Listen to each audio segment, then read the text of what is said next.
This program features live coverage of an African safari and may include animal kills and carcasses. Viewer discretion is advised.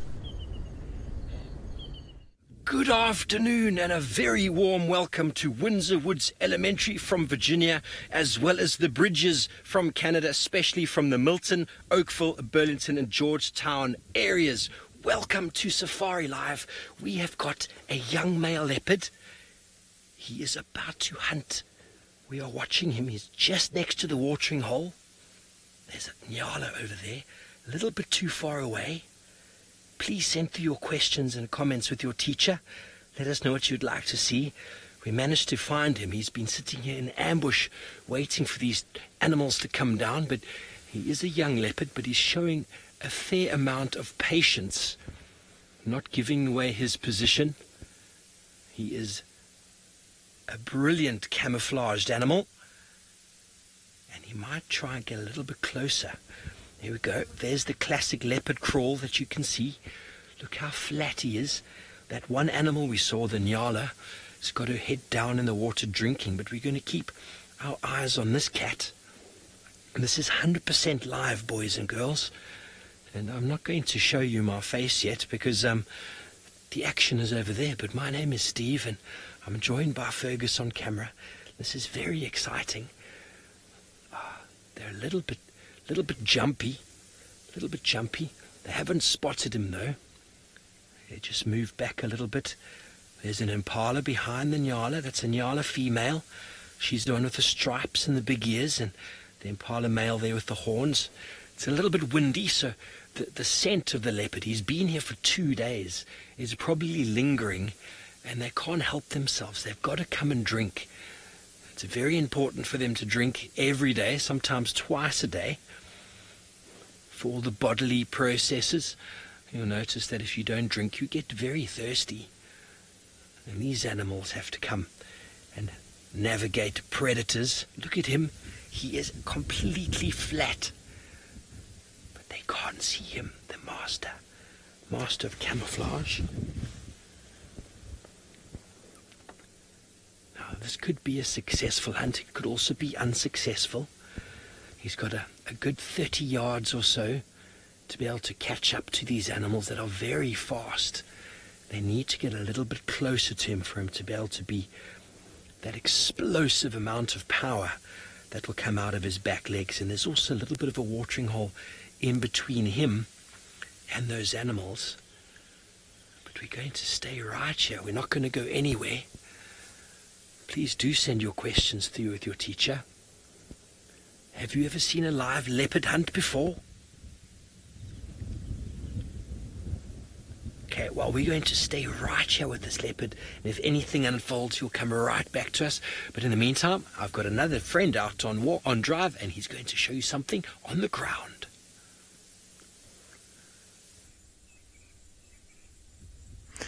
A very, very good afternoon. My name is Sydney and welcome to the beginning of the game drive. I am not traveling alone this afternoon. I am with Seb. Seb is my photographer. I am right now at the western side of Juma Game Reserve, and my plan this afternoon is to try and see some of the big animals. Already I have got one interesting sign here. On the ground, I have some dropping, black in color, similar to the cow dung. This is from the buffalo. Let me just try and check if this buffalo dropping is fresh. Oh yes, this is very, very much fresh. It's not warm. It's the droppings that has been left behind this morning. So what do these buffalo eat?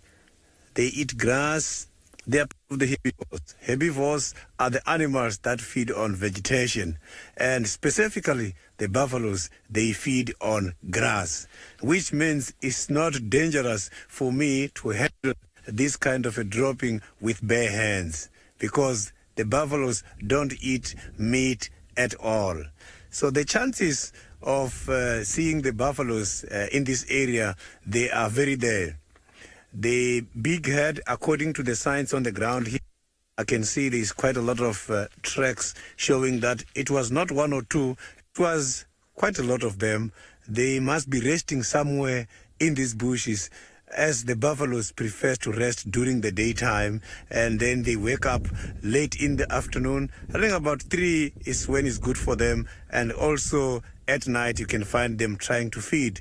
The weather this afternoon is not very bad, so I hope this kind of buffaloes might wake up early this afternoon. Considering this kind of weather, I think is favoring them, because they always go and hide trying to avoid the sun. So now we are going to be looking for this kind of interesting big animals which are part of the big 5. The big 5, I am referring to those animals which are falling under the category of 5, which is the elephant and the rhino. We have got the buffalo, and we also got the leopard, and the last one we've got is the lion. So that is part of the big 5. So now let's carry on and see if we are going to find these majestic buffaloes.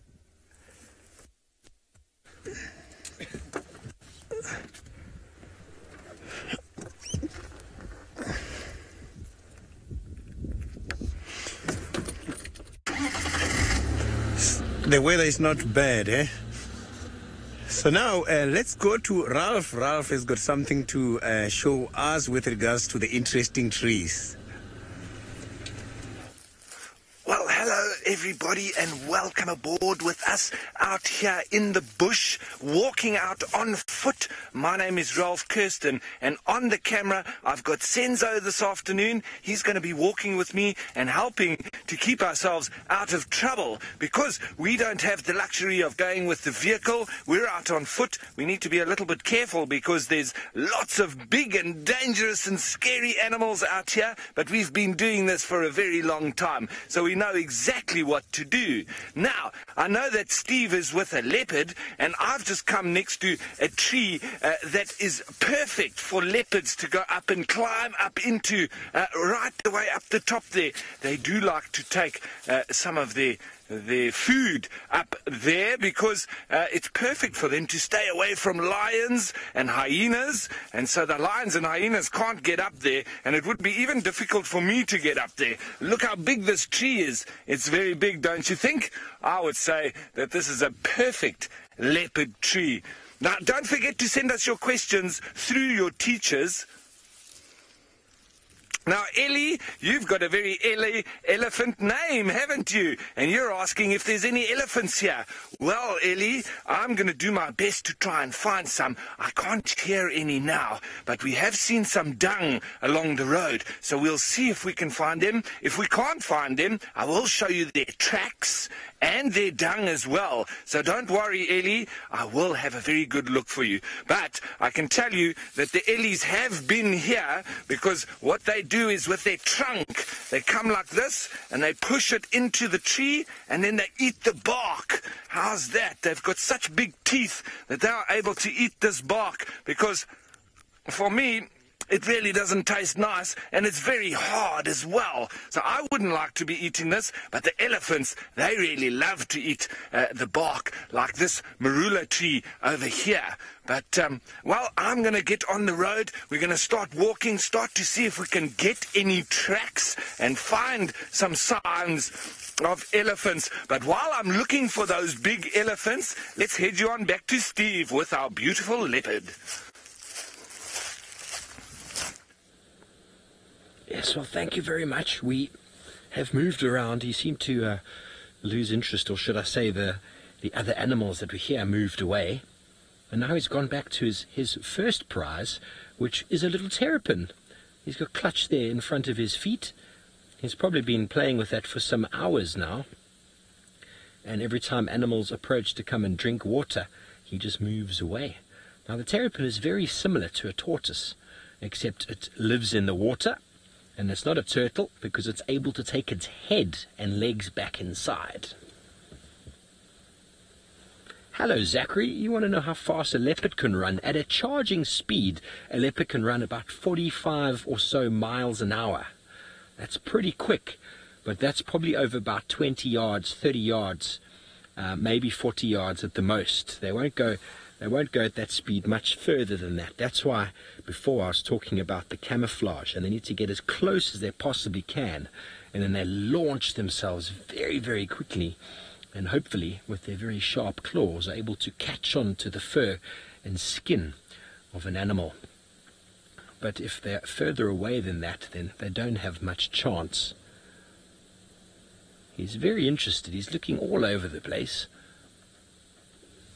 Hello, Sarah. You want to know if they hunt in packs? No, leopards are solitary animals. Sometimes you might find more than one together, but that's normally mum with her cubs. And every now and again in the area we work in, we see some strange behavior where we see a female and a male and another female feeding off of a carcass, but they didn't help each other do that. What happens is the bigger, stronger ones will come and steal it from the smaller ones. It's the part of what happens in nature. Bigger predators will always steal from the smaller predators, and the males are much bigger than the females. Oh, here we go. Hard work hanging out by the watering hole all day. Gave us a beautiful little cat yawn there. Hello, Eva. You want to know how long it takes for a leopard to climb a tree? Well, a very skilled leopard can climb a tree in seconds, and it also really depends on the size of the tree. But when they are younger, they take a little bit more practice getting used to it. But what a leopard can do, you saw that nyala and that impala earlier, it weighs more than the animal does, and they can actually take that up a tree. They are extremely powerful. And it only takes them moments, almost like if you don't see it, it happens, and a completely blur of the eye, up the tree they go. So very, very successful climbing in the tree, and they take animals up the tree so as to avoid bigger animals like lions and hyenas coming along and stealing them.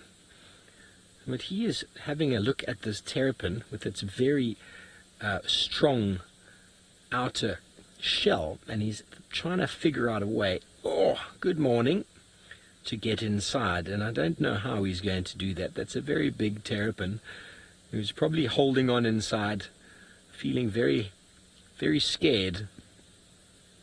Come on, Hassan, are you going to play with your food now? Isn't he pretty? I don't think he quite knows where to go with this terrapin. It's a bit too big. Smaller terrapins, he can just bite through the shell, but this one, a little bit too big. See how he lifts his nose up into the air? All sorts of smells are in there coming towards him, and it's giving him all sorts of ideas of what animals there might be out there. And you want to know what age they start hunting? Well, leopards normally stay with their mum until about 1.5 years, up to 2 years even. But by about 8 months, 9 months, they're able to hunt small things, birds, and maybe some... beautiful birds just flew over. Some birds, especially ground nesting birds, and some rodents. There's some beautiful pigeons just there. Fergie, I don't know if you can get them. A little bit left. There we go. There's some beautiful green, African green pigeons. They're hoping to come down to the water to have a drink. I wonder if Hosanna will see them if they come down. But when they're younger, they can catch all sorts of small things. But to catch a large animal, it takes them at least to be about 15 months, or should I say 1.5 years to 2 years, before they're successfully able to catch bigger animals. It's all about strength, and they're constantly learning the skills. They are born with a lot of skills, but they have to learn the really, really important ones as they go on in time with lots and lots of practice. Well, it seems like Ralph Kirsten, who is out on foot, has found some very cool animals. Well, yes, everybody, look at that. Those are some wildebeest. And they're all watching us because they're quite scared of us as humans. We walk on 2 legs, and they know that we're very dangerous. So we can never really get very close to them when we're on foot, not as close as we will get with the vehicle. And you can also hear them making that... That's their alarm call. They're saying to us, hey, you're dangerous, and we know that you're dangerous, and we're telling all of our friends that you're dangerous. So they're warning each other, and that's what they're doing when they make that noise. Look how they're all watching us as well. all very scared and nervous. They think that we might be like a leopard or a lion that's going to come and eat them. So they do need to be very careful. But they also like walking on the road a little bit. That's why we've been walking on the road. It's much easier to walk on the gravel road here than it is to walk off in the bush. So sometimes they walk like that, and then they go off into the bush to go and eat some grass, because wildebeest, that's what they eat. They'll eat grass. They're very much like the zebras as well. Zebras also eat lots of grass. They're not like elephants that would eat branches as well. Now, I would say the easiest animal to find is probably an impala, because there are so many of them. But now I haven't found any impala yet today. This is the first real animals that we found. But normally what the easiest animal to find is birds, because they're flying all over the place and we can always see some birds. But it's difficult for us to show you them because they're always flying away just before we show you. So it's always... Now, Jamie, you want to know what the most difficult animal to find is. Well, sometimes it's those predators like the leopard and lions, but for me, I would say a honey badger. He's the most difficult animal to find, and also one of the coolest. He's black and white, and he's not scared of anything, except for us when we come with a vehicle or we walk on foot, and then they run away from us. But they aren't even scared of lions. Imagine that, a little animal that's black and white, not even scared of a lion. And when you look at these big animals, they're probably about 10 times the size of a little honey badger, and they're even scared of us. They're scared of the honey badger, they're scared of everything. Are these wildebeest? All right, I think we're going to walk up the road a little bit and see if we can find some elephants for Ellie. And while we're doing that, I'm going to head you back to my good friend Sydney.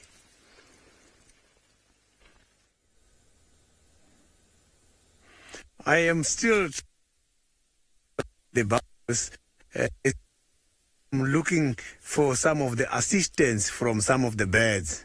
So you must remember that this kind of animals, buffaloes, because they walk in big herds, you will see quite a lot of birds such as the oxpeckers. Oxpeckers are tick birds. Those birds that normally fly with the animals and feed on some ticks just to try and clean the animals. So I can see that up here in the sky there is nothing. These birds are very much quiet, but I saw the evidence led me to this area. So the possibilities of seeing the buffaloes are very there.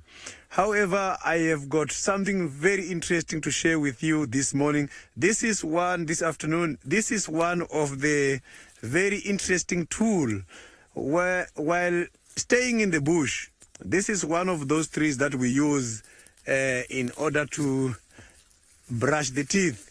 But because during the olden days, remember, we did not have knives, we did not have pangas to cut these things. So everything was just happening like this. What you do here is you come and then you take off the bark and you must chew it here a little bit. It's not bad. The taste is not bad. And then you can then use it like this just to brush the teeth. It's very healthy to do so. Make use of this branch. This kind of a tree is even medicinal, used for other various purposes. So it's a tree which is recommended. You can use it in order to make a toothbrush. So I'm just going to now move around here and try to follow the tracks. I saw the tracks went down this way. So because the tracks went down this way, I'm going to now drive around and find a link road coming down here. Hopefully, I'm going to find buffaloes somewhere deep in these thick bushes.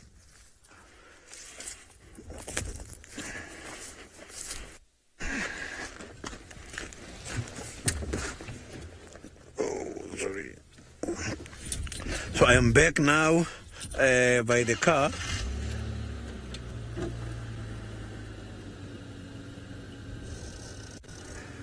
I have got a question from Sarah. I'm too sure in terms of the percentage of the buffaloes, the amount of a day, but spend much time feeding also during the night because they've got that very big body, and the big body requires a lot of energy in order to push them. So I'm still have got to investigate the exact percentage of the amount of food eaten by the buffaloes on daily basis.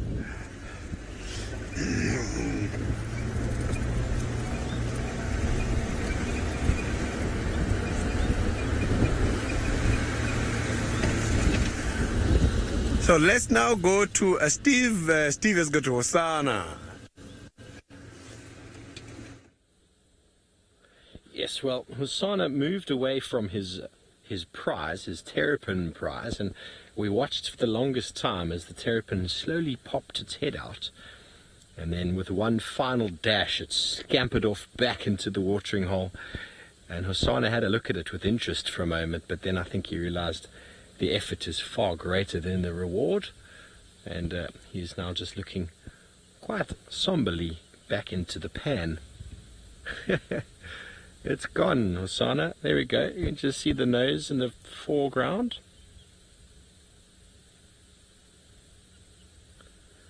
Mrs. Long, yes.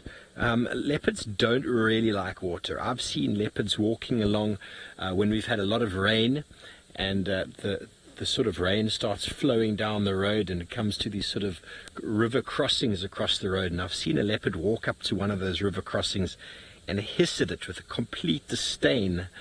Lions and leopards don't really like water, but in areas where there's lots of water, they get quite used to it. I mean, up in the Okavango Delta in Botswana, you have lions that actually swim. That's because the entire area is so full of water, they've got no choice. So they get used to it, but they don't jump in if they can help it. They just barely even touch their feet to it. It's all about the nose and the drinking. But you never see them go swimming on their own accord. It's just not their kind of thing.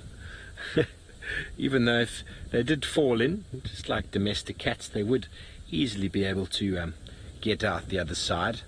They wouldn't be very happy about it though, and I'm sure there would be lots of claws and a lot of fur standing up on end.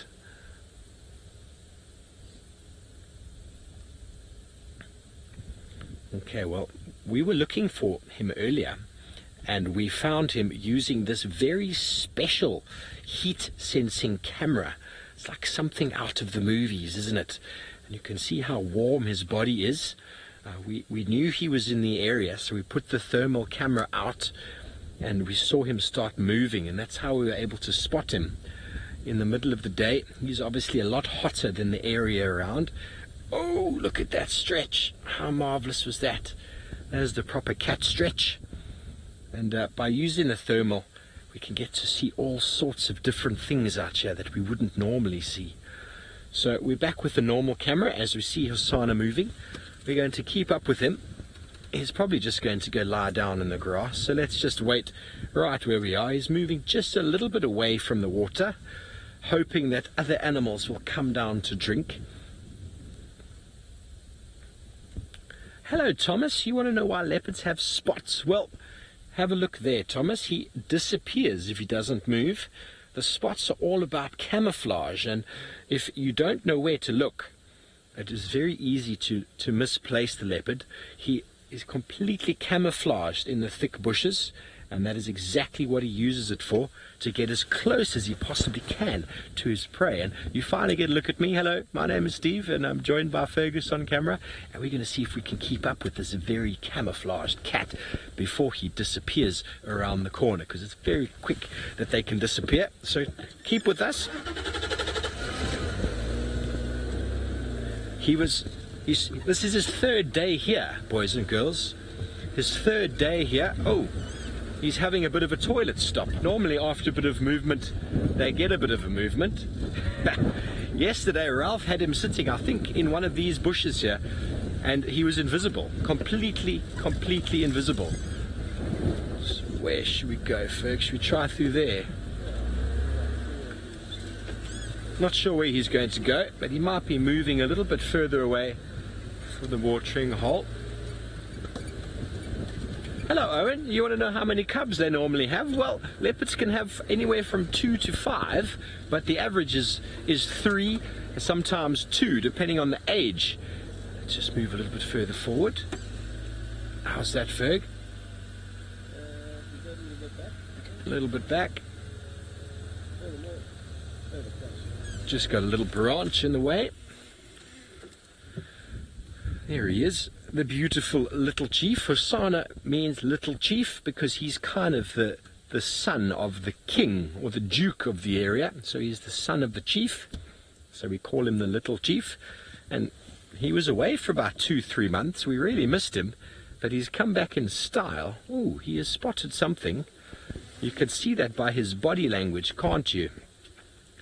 He's an expert hunter. He loves hunting birds and small animals such as monitor lizards, which is not really that small, but it's a really big lizard. I don't know what he's seen. He might even have seen a mongoose. I'm having a look. We're going to keep the camera on him so we don't miss any of the action. But anything could be moving around. There's just a bit of a tree in the way here. I can't see what he's looking at. I'm going to see if I can scan a little bit. I don't know what he's spotted. But it's very obvious by his facial expressions, isn't it? Hello, Kelly. Well, male and female leopards, you want to know who does most of the hunting? They're solitary, so they spend a lot of time on their own, so they both hunt just as much.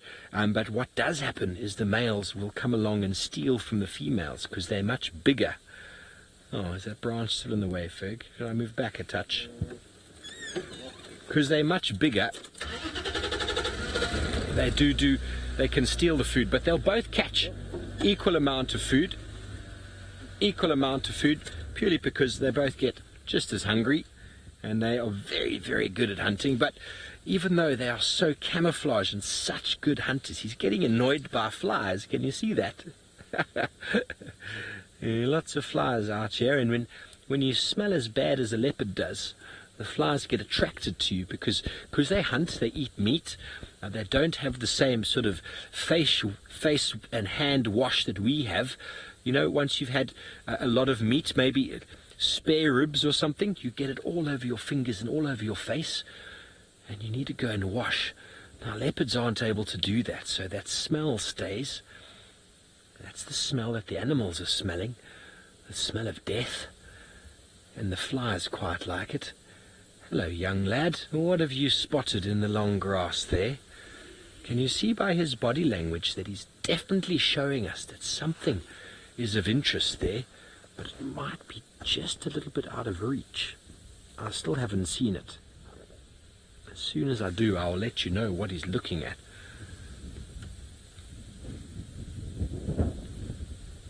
He's going to sit down and wait.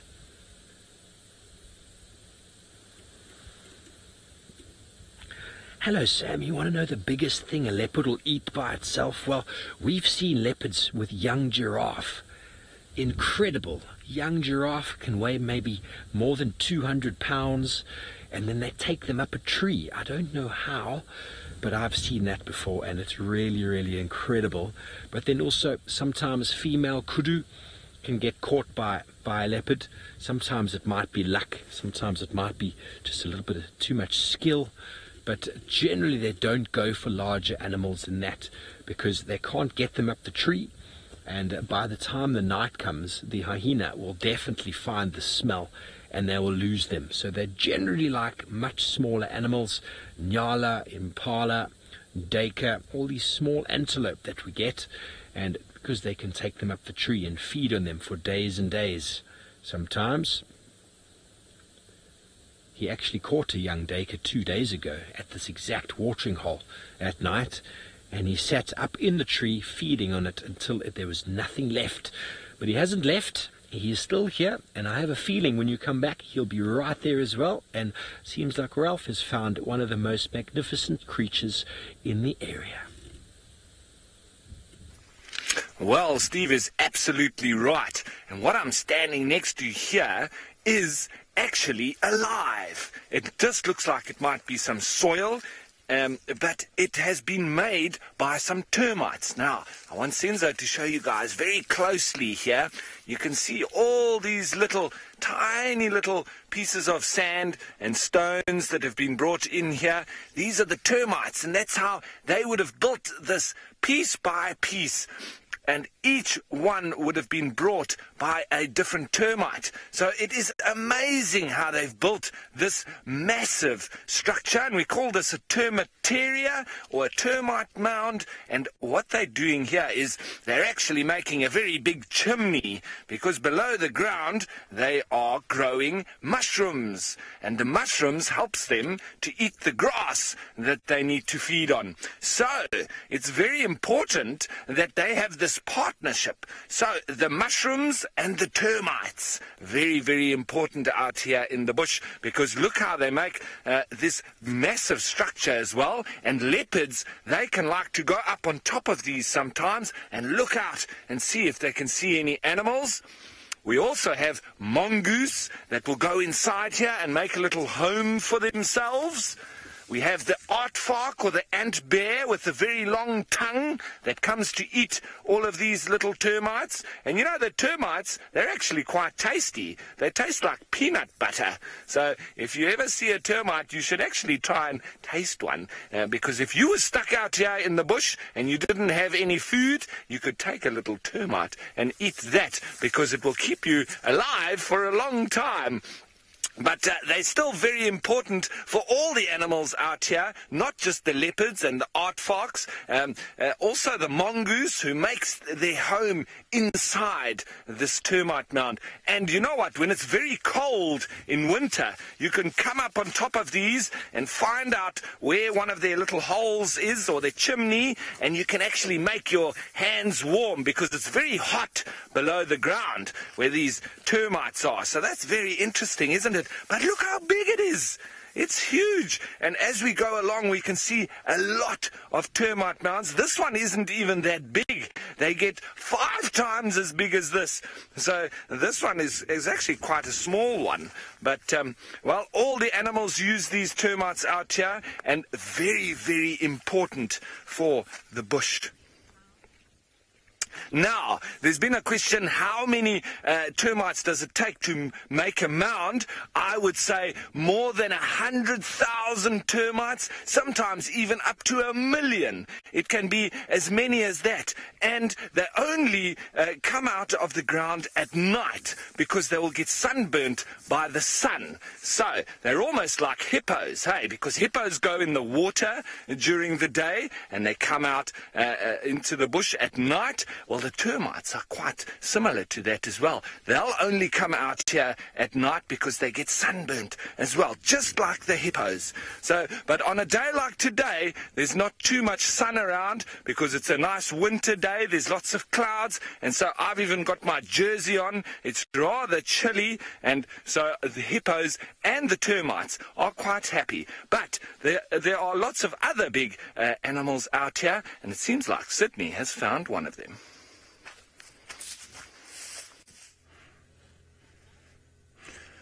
Yeah, it was not an easy exercise tracking these buffaloes this afternoon, because I can see that a lot of the birds that were supposed to inform me about the presence of these buffaloes here, they are right here on these buffaloes. They are not flying around. So they're just feeding here, feeding here. That is why it was not easy to find them. But I'm happy that I found them. And this is now my second sighting of the buffaloes here in Juma Game Reserve. The first sighting, it was early this morning while I was out on a guided walk. As I indicated when I've started, the buffaloes, they prefer to rest during the daytime. But if the weather is favorable for them to wake up and feed, this is what they do. Normally, they wake up running about 3:30 onwards. That is when they are becoming very active. But considering the activities they've been doing here since they've arrived, I can see that they have been feeding here for quite a long time.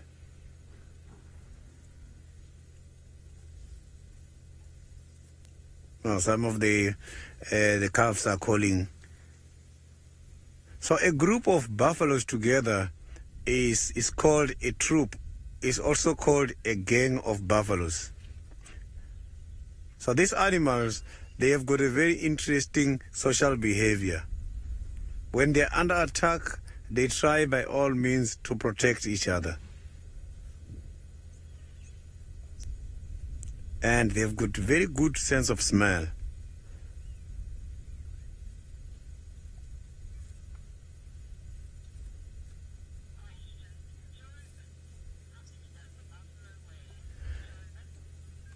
The buffaloes, they can weigh up to 500 to 800, sometimes over a ton.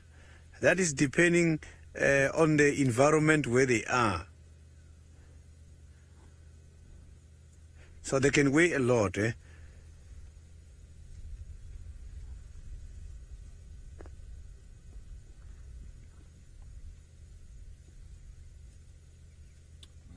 So, can you maybe drive in there a bit? So the buffaloes can go up to 54, 55 kilometers per hour. So they can run quite very fast.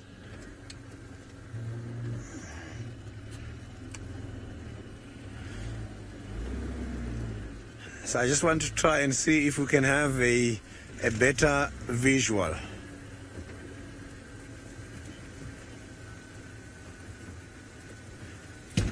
So, Sam, the head of buffaloes is consisted of quite a lot. I have seen a head of buffaloes consisted of about 2,000 something walking together. So it can be a lot of them together. So there is no minimum number of buffaloes to consist a big herd. And something else which is very much interesting is that the darker boys, the old males, you will find them walking together. Sometimes you will find even solitary males just by themselves, not part of the herd. So look at that. You can see they're pushing each other, they're clashing the horns.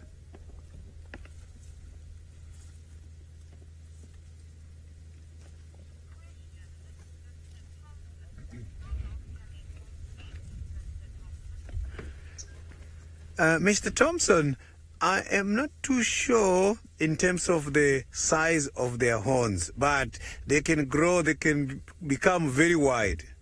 Especially the males. The horns for the males can grow very wide.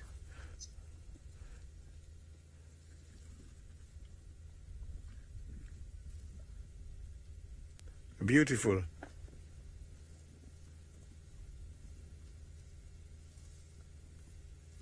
So the buffaloes, they are ruminants.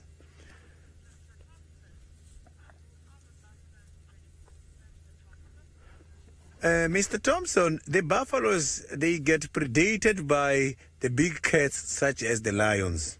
But it's not an easy game, I'm telling you. Hunting the buffaloes is quite very difficult because sometimes when one is caught, the rest of the herd, they retaliate. So the buffaloes mostly, they do take down the lions do take down the buffaloes.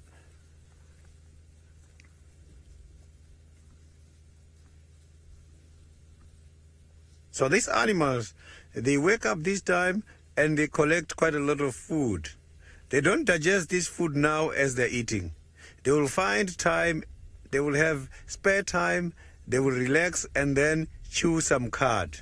Again, they are going to eat the very same food that they have ingested this afternoon. They will eat it during the night.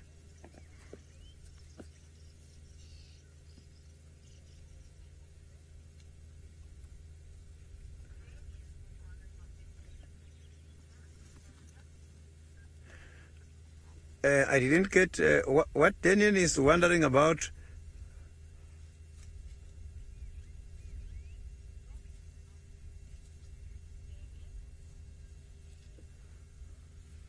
What is the favorite food? So the buffaloes, the favorite food for the buffaloes is the grass, the thatch grass. They prefer too much the thatch grass because it's very much nutritious and it's very much sweet.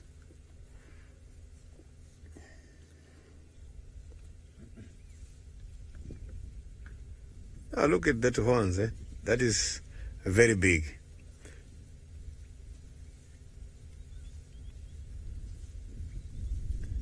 So if you look at that one now, the one in front, you'll see that it seems like it's got some kind of dirt on the back.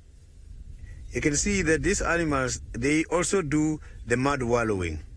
When it's too hot, they go and roll in mud and play in mud. After that, they scratch against trees just to try and get rid of the parasites.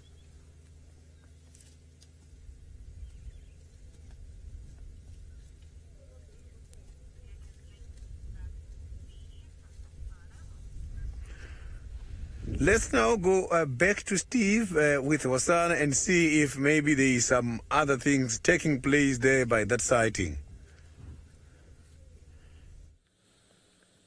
Well done, Sydney. You managed to find the buffalo you were looking for. Well, Hosana has moved. He chased a few little animals and they all ran away. But he looks like he's interested in something else. But what is really interesting is we had Hosana chasing buffalo for some time. He actually managed to kill a small buffalo. We think he killed it. We're not 100% sure. But what we have found is we had him chasing entire herds of buffalo. Now, there's no real chance of him killing a big buffalo. But the buffalo herds would run in every direction. I think it was more of a game for him than anything, really. Or maybe he really enjoyed the buffalo that he ate that one time. It's possible. That's such a magical fellow. This is the perfect area for him to be in. Hello, Abigail. You want to know leopard's greatest enemy? Well, it would have to be between hyenas and lions. Lions one-on-one, lion would kill a leopard. Hyena one-on-one, hyenas are a little bit more reluctant, not as willing to try and fight a leopard on their own. But a group of hyena, very, very, they could do a leopard a lot of harm. And you see his feet are moving. He's trying to get himself into a little bit of a position. We don't know what he's seen. But lions would probably be the biggest enemy for leopards because they can climb trees and they can actually kill a leopard. I'm just going to move back. We have another vehicle with us here, so if you just give me 1 second.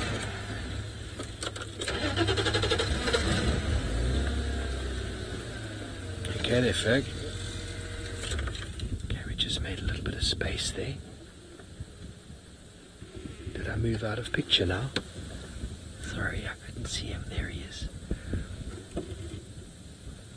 But if a leopard does see a lion, it'll just go straight up into the tallest tree it possibly can. But if it sees a hyena, sometimes they'll just sit on the ground and growl at them. But it's normally when they've got food that there's a problem. It's always about the competition, about who wants to take the food from who. And even lions are known as scavengers. Leopards are also scavenger. The scavenger is someone who takes the food or meat or the scraps from someone else. Everybody knows hyenas as scavengers, but they're also very, very good hunters. Very different sort of ability. Leopard has to get very close and then catch its prey with its claws, whereas the hyenas are very fit. They're marathon runners. They can run a very long way and they chase the animal down. Animal eventually gets very tired and then they eat it.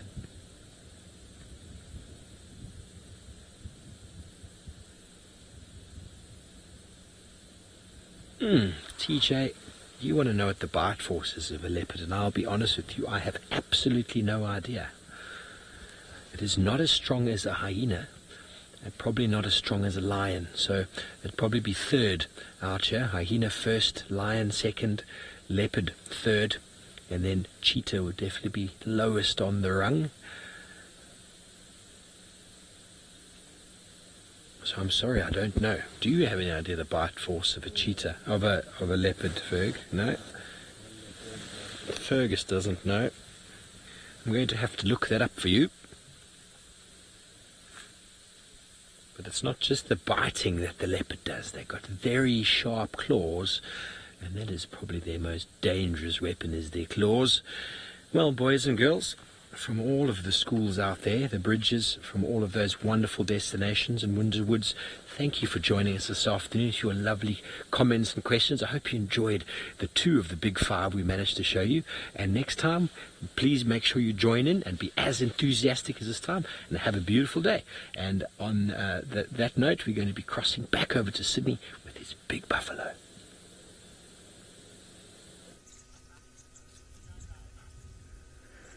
A very, very good afternoon again, and my name is Sydney. I am going to be with you this afternoon, and I am not traveling alone this afternoon. I am with Seb, my photographer. We are both going to be with you. Already we are very lucky where I am. My plan this afternoon was to go around and see if I can find some buffaloes, and I have already got them. For your questions and comments, you can follow us on Twitter, #SafariLive, and also on YouTube chat stream.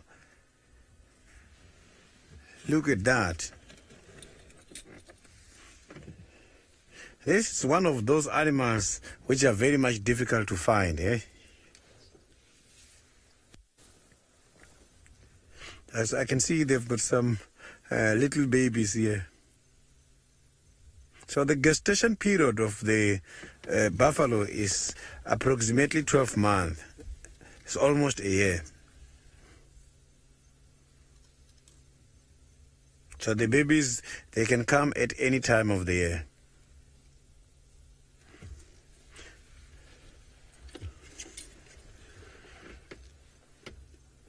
So these animals, they don't mind feeding on some of these trees. I can see one of them there has got some of the leaves on his mouth. He's showing that he was feeding on some of the tree leaves here. But I know they are very popular of grazing.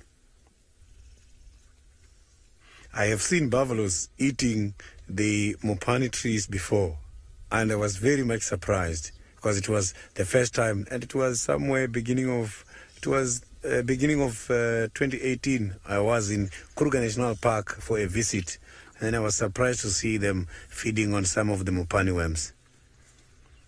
And that gave me a sign that these animals, when facing challenges in their environment, they can easily adapt and change gears and start to feed on something else for the benefit of their survival.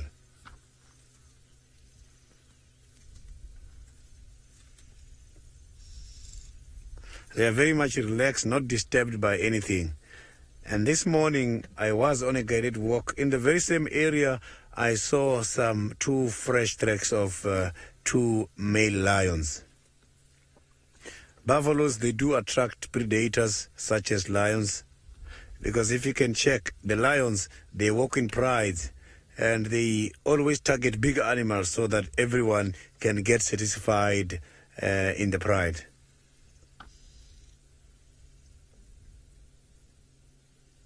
They've got to lose quite a lot of energy.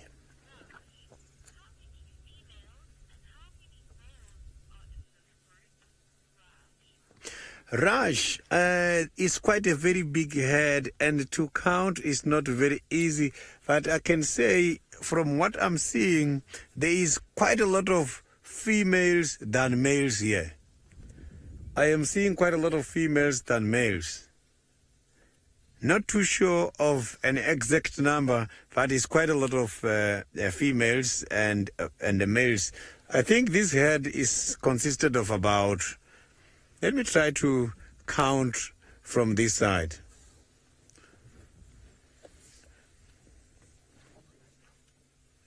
8, 9, 10, 11, 12, 13, 14, 16, 17, 18, 19, 20, 21, 22, 23, 24, 25, 26, 27, 28, 29, 30, 31, 32, 33, 34, 35, 36, 37, 38, 39, 40. I can say they are approximately 50 something. So it's quite a very big herd. So remember, buffaloes are not territorial, whereby we are going to find one male in charge of all the females. So it's quite a very interesting social structure. So they all walk together.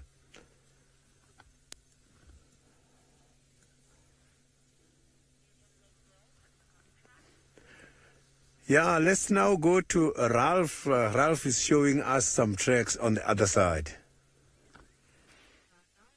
Yes, well, I do want to show you some tracks, and there's some that are a little bit out of the ordinary. They're walking along the road, and we're starting here, and we can see how it goes there, and over there, and it's walking over here as well, moving along the road here, and coming down like this.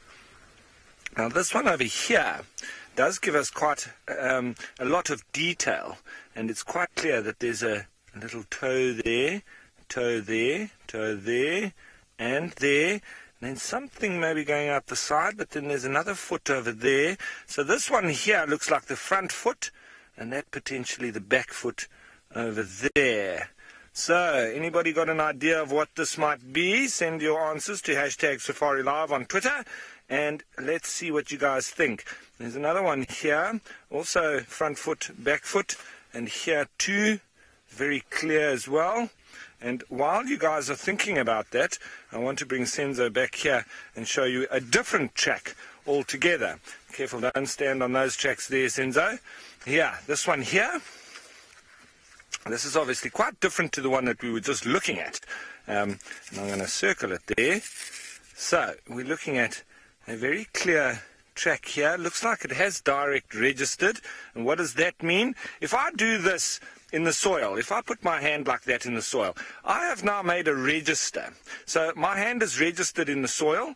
Now if I put my foot directly in it like that, that is a direct register, where my front foot has been stepped in by my back foot, and almost exactly as well. So here we can see that there is a little bit of a marking of a front foot as well, and that's generally from your tragelaphene or spiral horned antelope. And this one in particular here, the widest part being sort of a little bit more than 3/4, almost all the way at the back. So these are the couple of things that we look at. Where is the widest part, as well as comparing the length versus the breadth. Now, it's about double as long as it is wide.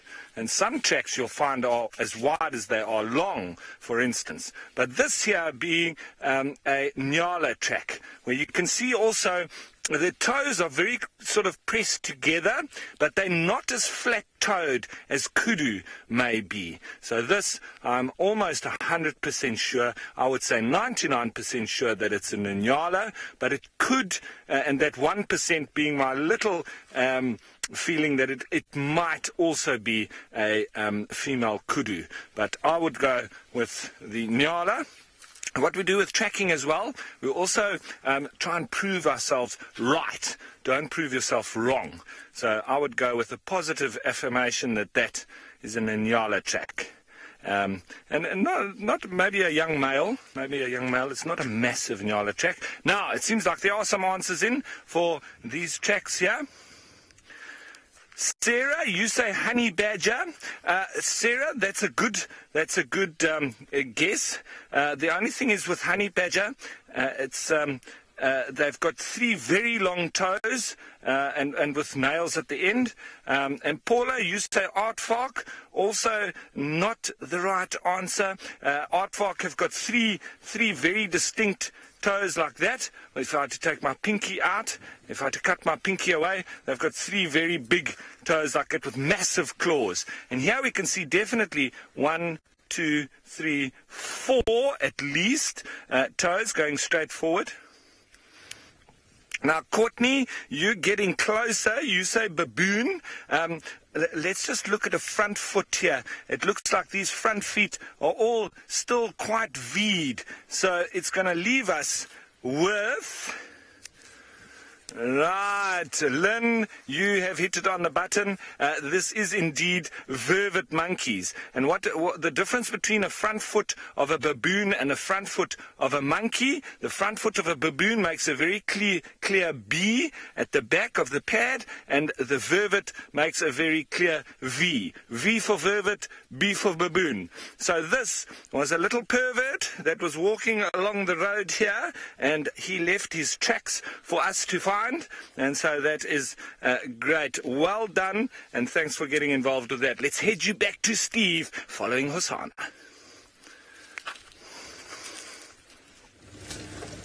Yes, well, he's disappeared into the drainage here.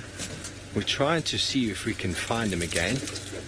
We do have Texan from the other lodge, or from Boetela, giving us a hand. He's definitely interested in something. He's chased a few animals. Couple of dacres here somewhere. Just going to talk with Tex.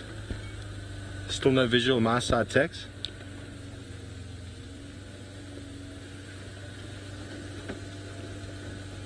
Yeah, last we had him was just here.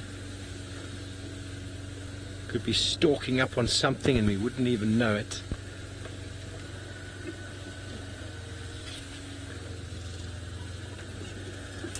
Anything there, Ferg? That's what the spots are for, ladies and gentlemen. That's what the spots are for. Beautiful camouflage. I saw a squirrel just now. I don't think he would mind having a squirrel for breakfast, because it is his breakfast this time of day.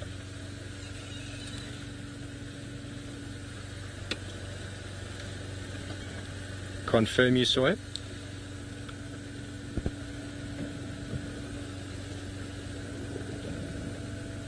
Okay, copied.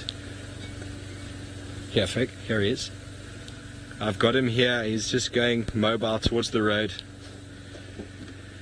It's just in there. Just in there. He's moving through the branches there. You're probably not going to get a good view. I think he might have spotted something. But that's how invisible he is, folks. A little bit up and right of that, Ferg. A little bit more right. I can just see him there. He's motionless. Motionless. What have you spotted, little chief? A little bit more right. A little bit more. I think maybe you're at a very different angle to me. He's just to the right of that branch.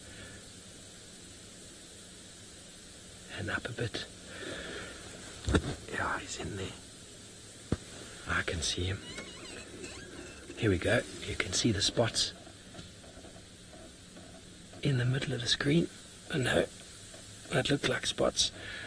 I can see him from where I'm sitting with my binoculars, but I'm obviously at a slightly different angle to you. But he's standing very still, very motionless. I don't really want to move. I'm not going to start the car. I might put the clutch in, see if we roll a little bit. If we roll a little bit, that'll be great.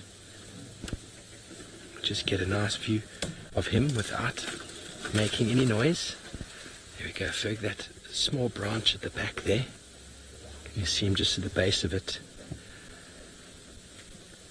Yeah, okay, so straight down now. Now down and right. Up a bit. Up a little bit. Up, top of the screen. Left. Top left. Look at that. How camouflaged is that, folks? Hey, now that is the element of camouflage that we're always talking about. I'm just going to let Texan know he's coming around. Now Tex is now slowly mobile back towards the road, Twin Dams, if you come around there. That's what's helpful having a friend with a radio, because it means that you can actually move around and still keep sight of the animal, so that if you lose it, because you saw how he disappeared there, incredible how quickly. Joy, you want to know what we think he's interested in? Well, he's chased a couple of duikers. And duiker have got the strategy of they run a short distance and then freeze. And we've seen Tandi, expert duiker hunter. The duiker run away from her, then they freeze, but then she just moves into the area and starts smelling them, and then she catches them that way by basically just being patient. And I think Osana's learning that trick and that technique. He chased the duiker, ran away from him, but then he stood motionless for the longest time, waiting to see if it's going to move again. I think that is what he's doing now again. The Texan's going to be on the road soon, so we're just going to keep our eyes peeled here to see if he moves. But in the meantime, let's go back to Sydney with his bovids.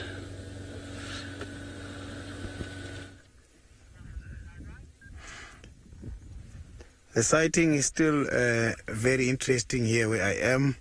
They are very much relaxed, not worried about anything. Some of them, they have already started doing a rumination process. Buffaloes are ruminants. The name ruminant derived from the kind of behavior the buffaloes are doing. They go out and gather food and find some shade and chew some cud. When they are feeding like now, when they are chewing the food without eating the grass now, it means they are just regurgitating what they ate earlier and they are trying to feed on it now.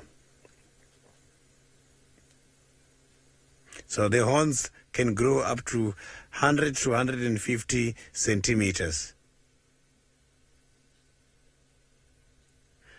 So the buffalo droppings.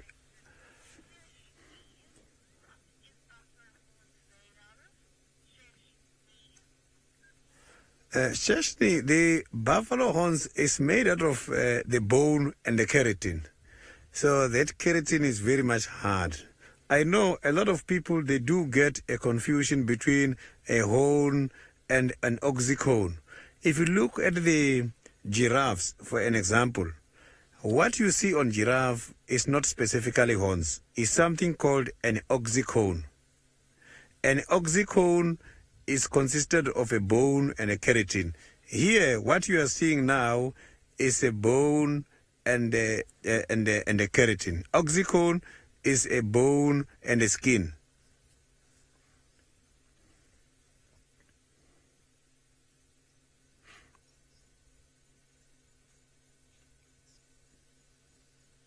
So the buffalo droppings, they remind me of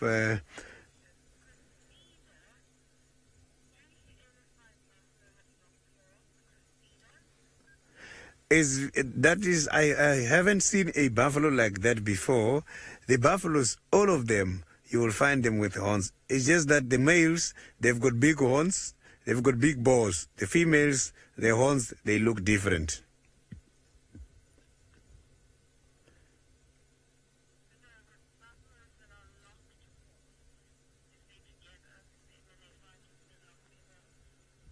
So the buffaloes, when they are fighting, sometimes they do clash and they can be able to also hook each other and drag each other from the horns. That is possible.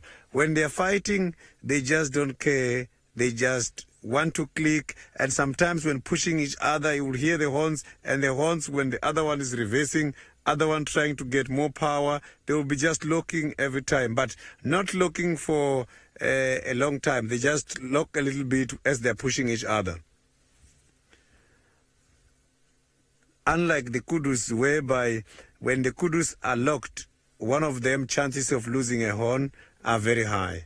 So here by the buffaloes, it's very rare.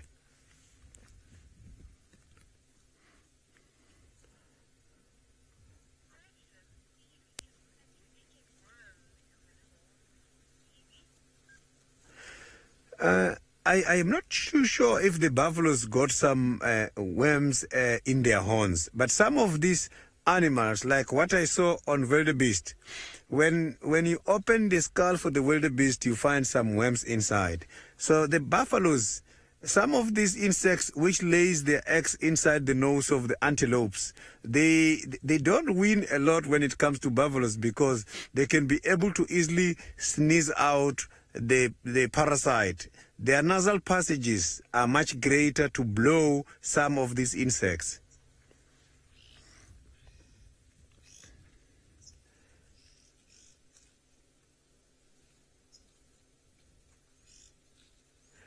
So the droppings for the buffaloes, they are reminding me of the time while I was still very young, because the droppings for buffaloes, they look similar to the droppings of the cows.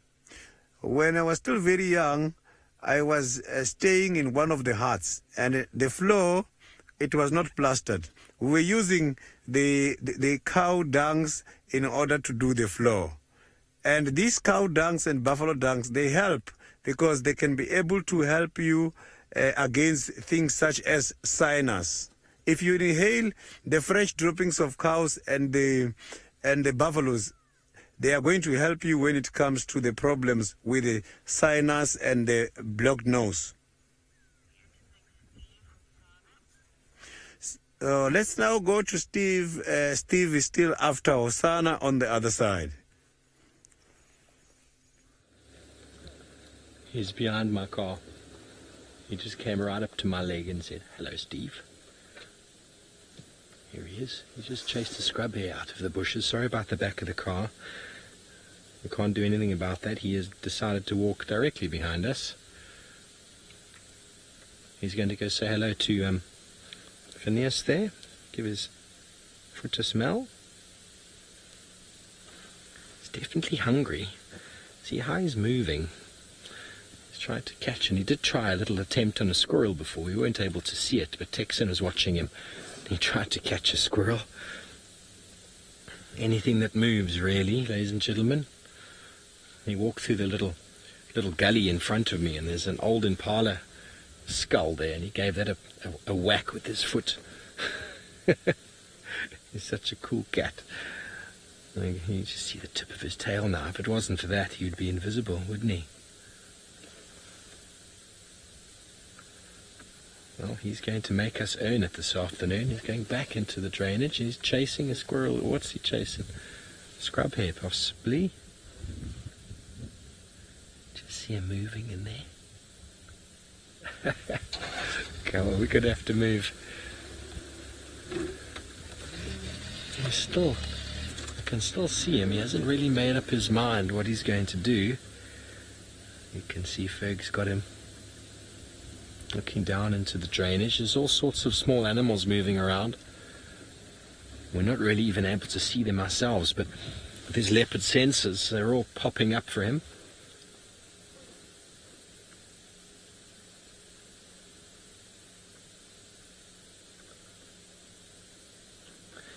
Michelle and Donna, you love Hosanna. Well, I think we all do.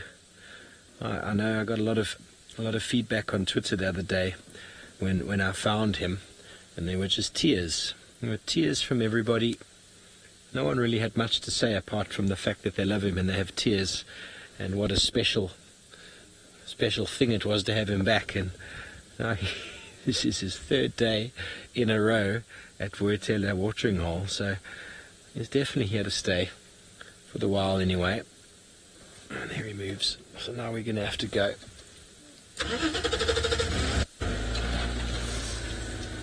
As we try and turn around, try and figure out where exactly he's going. He's really going to give us the runaround. Anyway, Ralph has got a much better view than we do. He's on top of another termite mound. Yes, we are up on a termite mound, and we're just still trying to pick up on some tracks of some leopards. We've just found those tracks that I think Tristan was following of Hukumuri and Shudulu the other morning. But look at this beautiful view that we have from where we are, looking out over the Drakensberg, and you can see this clouds that have come in with this cold front as well. It really does make for beautiful light.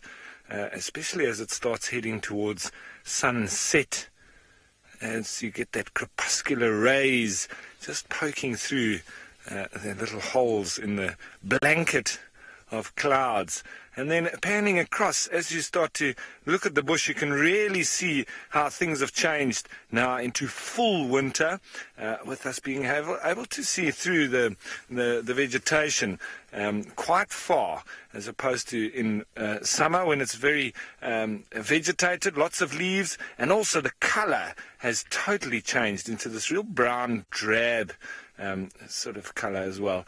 And here we are just next to where this white-backed vulture is nesting up in this marula. And I think it's getting a little bit nervous with me talking here, but it's safe up there. So I wonder if those eggs are going to hatch sometime soon. We might get to see some of those little babies in the next not too distant future. I wonder how long it's going to be. That would be very interesting.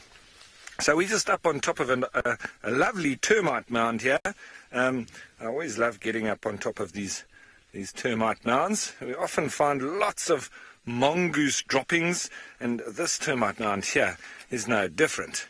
You see, they love to come up on these, especially in the sort of cold mornings. And there we can see how they've been sunning themselves, and they also then obviously use it as a bit of a latrine site. They don't go too far, and you know, they're quite lazy, especially in winter when it's cold in the morning. The dwarf mongoose, especially, they are especially lazy when it's cold. So very interesting. And then you have those hornbills that literally have to go and wake them up and get them going and get them foraging so that they can also squeeze a little bit of the insects that the mongoose bump up. But it's a perfect spot for them to come and sun themselves, because this kind of termite mound will heat up very quickly in the sun, and also very often with the fungus producing termites.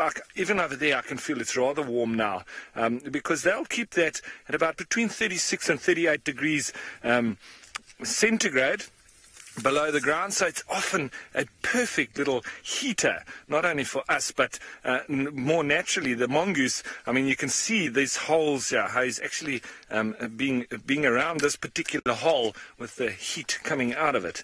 That is fantastic. That's awesome. Now, David, that's a good question. Animals that change color in winter. Need to think about that one.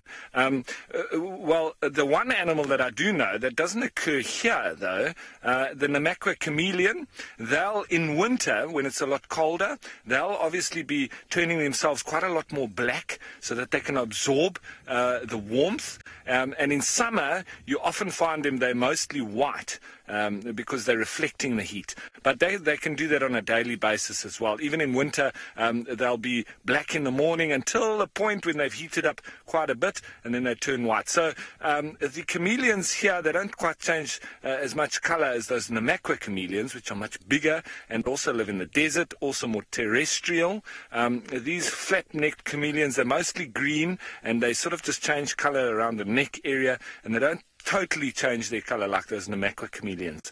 But I can't think of an animal that actually changes its color in winter, you know, as for the change of seasons. It's mostly down to the birds with their breeding plumage, and so most birds all go onto their breeding plumage. The impala, they look like they do get a little bit darker, but it's actually them raising their hair. And speaking of impala, let's go look at some.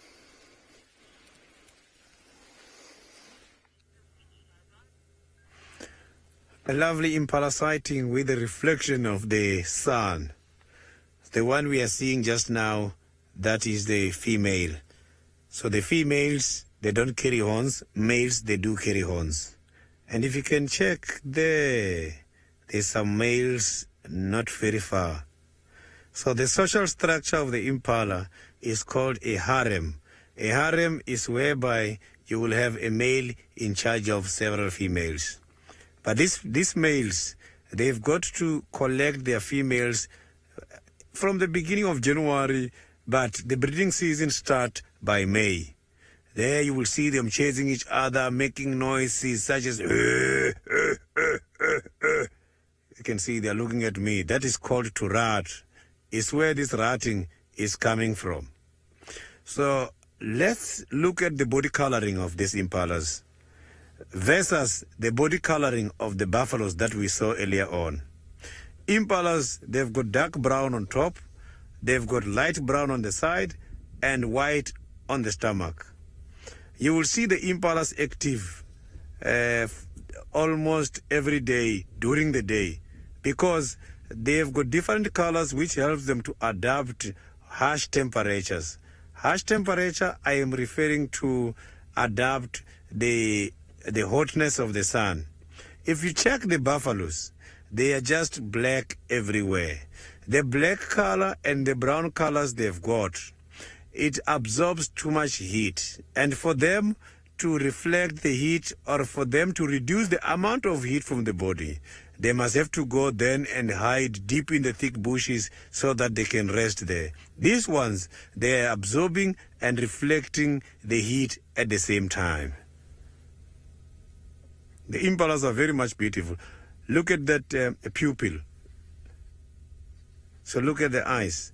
So their eyes, they are a little bit much larger than the sock. And that gives them a very good wide vision. Look at that.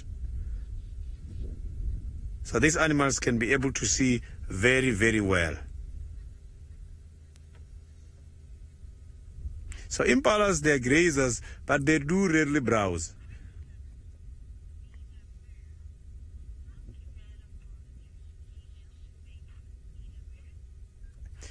There is a question from Nina Moore. Impalas, for them to choose the females, they go amongst the other herds and try to single out some of the females and corner them. And if they win, that is when they are going to establish their families. So by the impalas, it's not easy. You've got to prove yourself that you are responsible and you'll be able to protect the family. So they get hold of the females from displaying their strength. Those that are going to lose the fight during the territorial interactions, they tend to form their own herd. You will see them working together in bachelor herds. But some of the males which took over the families, they will still remain in their herds, but some of them, they don't have much responsibility in the herd after the breeding season.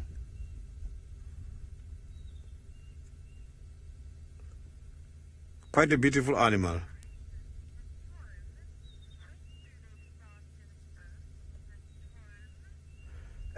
Mato, the impalas, they start to give birth from the beginning of November. Where I come from, which is Marakele National Park, one of the parks, Anderson Parks, which is up in the west of Limpopo province, just not far away from Johannesburg. It's about 180 kilometers. The impalas that side, they start to give birth from the second week of November.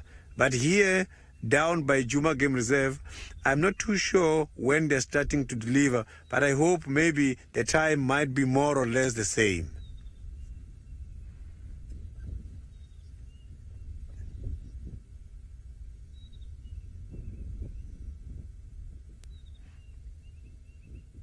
So you can see they're not disturbed by anything.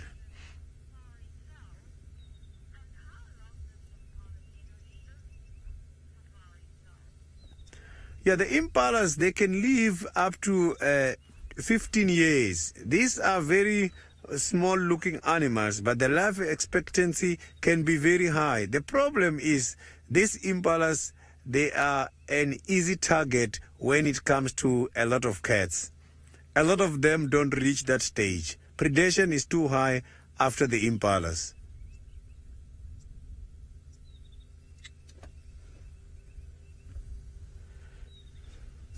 So now I am going to carry on and see if we're going to find something. Now we can go to Steve. Maybe Steve has got something where he got Hosanna.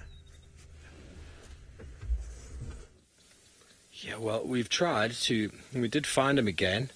That's very, very thick vegetation. He's disappeared again. He was in there, still been trying to follow up on his dacres that he's been chasing around. but as of yet, no luck.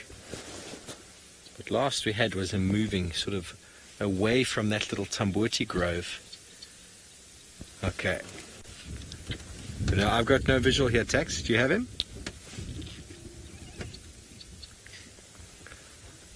Okay, well, Tex has lost his last visual of him, lost sight of the little chief, but he's here somewhere. He's around this sort of termite mound. We might be lucky. We've had a good look over there. Maybe he's on the other side of that. Who knows? Who knows? He's definitely earning his dinner this evening, or breakfast, as I said. Oh, well, fantastic. Ralph Kirsten seems to have found one of the iconic animals of the African wilderness. And they're watching us, watching them. They're quite skittish and nervous, are giraffe in general. And, well, I just need to try and keep a little bit of this bush between us, and then they won't be running off too easily, I would say, or, you know, it's a lot better. They feel more comfortable having a bit of bush in between us. And there's also, so there's two that I can see, and there's also a little baby walking in there somewhere. I think we might see him soon. I think this one here closest to us is a bull, and then the one that's just moved off is a female, and I think with a little baby. But beautiful. Nice to see them here walking in the bush. It's always wonderful to see giraffe. That's great. Look at how they're always quite curious like that, ears out, and they've obviously got a very good point to be watching from as well. They've got a good lookout position. And I often also have used giraffe to pinpoint predators because they've got such a good high point to look from. They've often indicated to me where the predators are. As that one now starts to move in the same direction as the female. Now, Safari Sol, if these giraffe walk out onto the road, I might give it a go at rolling along down the road and see if they get interested. But we've just got to see, there's a little baby with them, so I don't want to scare them. So I might miss this one, Safari Sol. I don't want to have a negative impact on this little family. You know, the males don't generally come around as part of a family, but you never know. It might be the father of that youngster, but you could probably bet that that's the mother. And you just don't want to make them have to run through the bushes, and if that little baby had to hurt itself because I was rolling up the road at them, I would feel very bad. But they are coming out towards the road. Now, Bob, you say you want eyelashes like giraffe. They do have beautiful eyelashes, don't they? And you see now they're coming now towards the edge of the thicket, and I wouldn't be surprised if now they become a lot more nervous once they come out into the open. You see how they're using that as cover there, as we are, you know? So that's how we always use these kind of little boundaries that we have in the bush, and having cover like that is obviously one of them. They want to go across. Now, Pauline, those ossicones on the top of their head, mostly down to fighting between males, but they do use it as a bit of defense as well.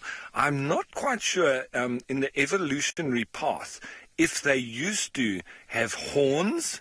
That would be interesting to note. I've never looked that up or gone into the history of giraffe evolution. Maybe they did have horns at a stage. Look how curious she is. She really wants to know what we are because they want to go across the road, but very, very nervous. And just a head shake with those oxpeckers on the ossicones. So, yes, definitely fighting between males when they headbutt each other, and they can also use it as a club with predators. But I think it's also probably the remnants of horns. I'm not sure on that. I'm just guessing. It might be the remnants of horns, but nonetheless, the female's always having those lovely tufts of hair on the end, and the male's rather bald.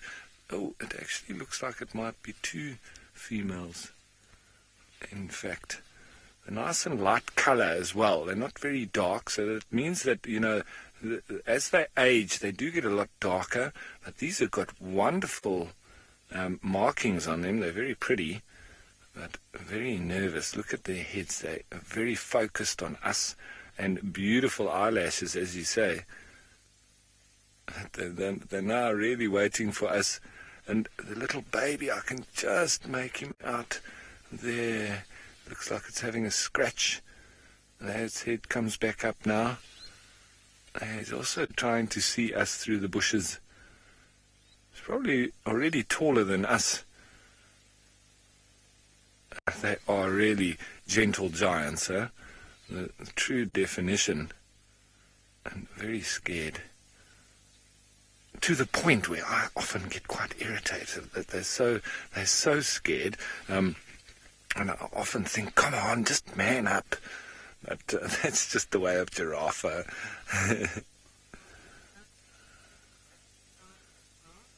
All right. So it seems like these giraffe are not the only ones out there in the bushes.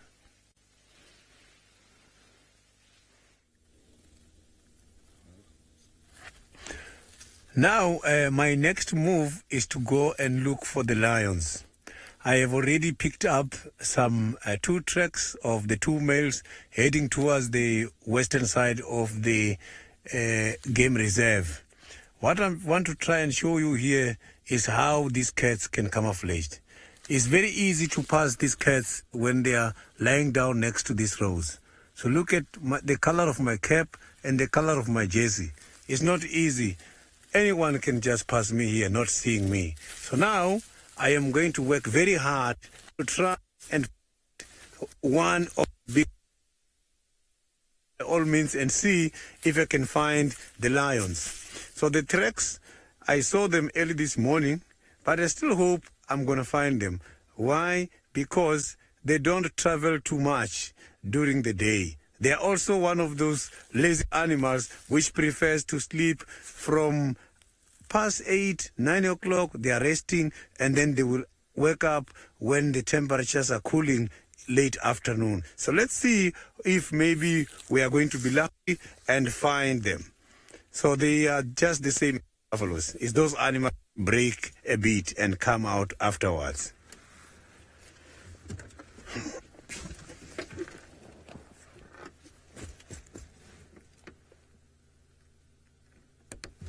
So now let's head towards the western side. So now let's go to Steve. Steve has got Hosanna and see what Hosanna is doing on the other side.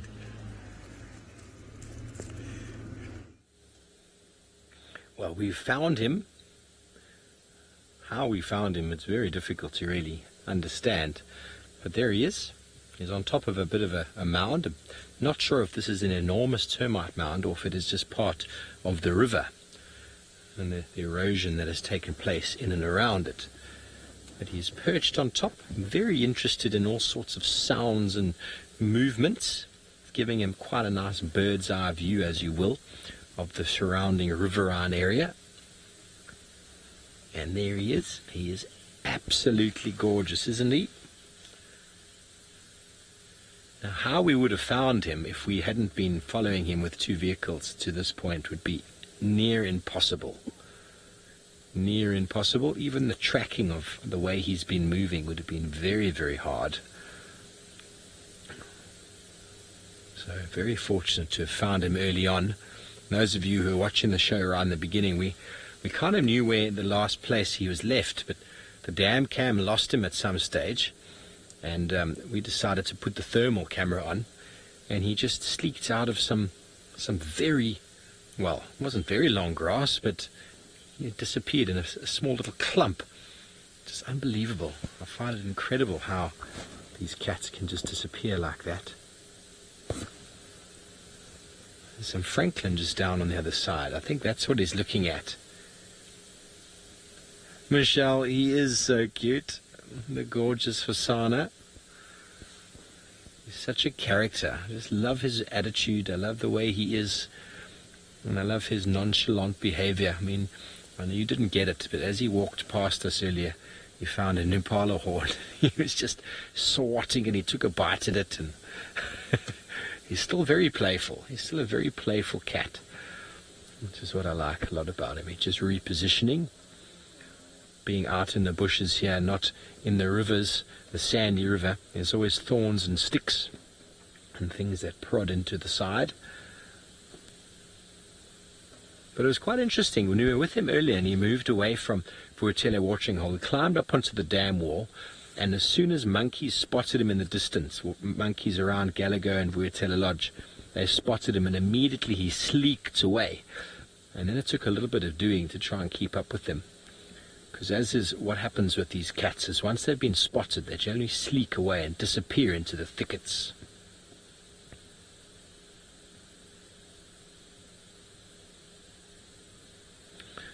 Isabella, between lions and leopards, well, it's very hard to say. The success rate could be very different between them, and also is individual. There we go. He's just going to disappear again behind that log. We're going to have to keep our eyes on him, because last time we were watching Tundi on a termite mound like this, she just vanished. Anyway, Isabella, lions are successful. I think a lot to do with the fact that they're in a pride. A pride enables them to take larger prey, and also it enables them to sort of circle and ambush and sort of run animals into waiting ambush predators like their sisters, whereas a leopard has to do it all on their own. But they do generally select smaller prey animals. So I wouldn't know. I'd say they have an equivalently similar sort of success rate. It's very low. When lions and leopards equivalently hunt at about 20% success rate, but then a lot of that's also got to do with their age and experience. Like I would guess that Tundi's got a better success rate than Hosanna, purely because of her age. She's been around the block a lot longer, as in all societies, in all species, you know, experience does pay a lot. And Hosanna earlier when we were watching him, he just went galloping after a duiker. He didn't have the patience, I suppose, to stalk low and to, you know, it's just one of those things. He'll get better. But I think we're going to have to reposition, because if he disappears from there and you end up spending half an hour or an hour watching that spot, I know you're all going to be very disappointed with us, but it seems like Ralph has managed to get back into view with his very tall giraffe. Well, they haven't moved a terrible amount, and they're still contemplating how they're going to get across this open area. And as you can see, really haven't changed much position. Oh, but this one now, going to now come out into the open there. It's going to chance its luck. And it's going to go across the road. There's a little drongo following it. And that is very, very nice. Where that little baby is, here he comes. And if that little baby wasn't around, I would have really, this was the perfect chance to try my little roll. But I'm not going to disturb them with this little baby. It's a very young one. We're going to see it soon. Here it comes. Oh, that is so cute. Wow. Look at that. He's all fluffy and look at that face. Very light in colour as well. Hello. That is very cute.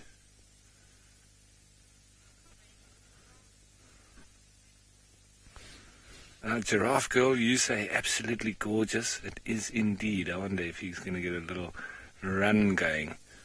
I love watching little baby giraffe running. I love watching giraffe running in general, but the babies, they are just something else. It's nice with that light in the back. Got a little bit of clouds around so you can see some areas in shadow, some in light. And that baby is just really looking in top condition. And these two very attentive giraffe with him. Oh, A little surprise or something there. Now, Lynn, yeah, those tails are the perfect fly swat. Long hair there at the bottom. And, well, it does then help to extend that fly swat all the way up their belly and almost right up their back as well. They can swish that around. It's a brilliant fly swat. Well, that was an absolutely amazing little sighting. It's not all about the cats. I love these other interesting things out here as well, especially something so big as a giraffe. And for me, I mean, okay, through evolution, I mean, they've been able to survive this long, but I still cannot understand why such a big animal like that is just so scared and skittish. And if he had to get a little bit aggressive, he could seriously, all these giraffes could do some serious damage. I mean, even to us as humans, they could really just bowl us over and push us off. But they are so scared, and I've never seen an aggressive giraffe except for ones that have been hand-reared. And we had one in one of the reserves that I managed that had been hand-reared, and when they become sexually mature, they become a little bit of a problem, because we had a male that would always try and mount the Land Rover. So we had all these giraffe dents all over the Land Rover, and we were forever racing and trying to get away from him while he was trying to climb on the back of the Land Rover.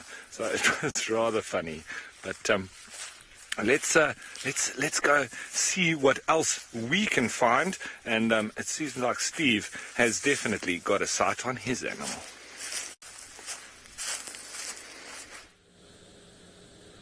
Yes, well, we have moved into a better position, and there we go, the big reveal. He lay flat, so we have to do a little bit of a movement to get around here. He's trying to find a comfortable spot for his head, but I wonder if in a moment, Megs, if you'd like to go to the thermal, we'd just like to show you something.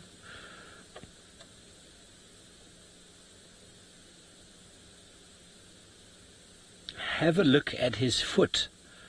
So everyone, there's always the talk about how cats get rid of heat through their feet, and there's a very good example of how hot his feet are.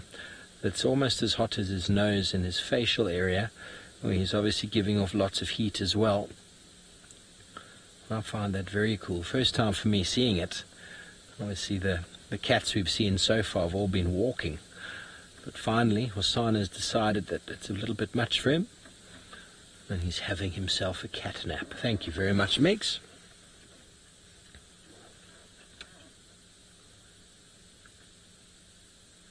There we go. He has gone back to sleep, but his ears are constantly moving, trying to pick up the smallest of sounds in anywhere. He's in a very good area to ambush something that might come past, and he's expended a lot of energy in the last hour and a half that we've been with him. Poor guy, moved a lot, tried to hunt and stalk a lot, but not enough patience. I think he does very well waiting in the watering hole for animals to come a little bit closer. Those of you who maybe saw the dam cam the other night, I watched him hunting that duiker. That was fantastic to see. But I still marvel at how long it actually took the duiker to die. It stopped shouting quite quickly. The squeal stopped quite quickly, but the death throes or the kicks took a very long time to stop. I actually stopped watching, and he eventually hadn't even killed it yet.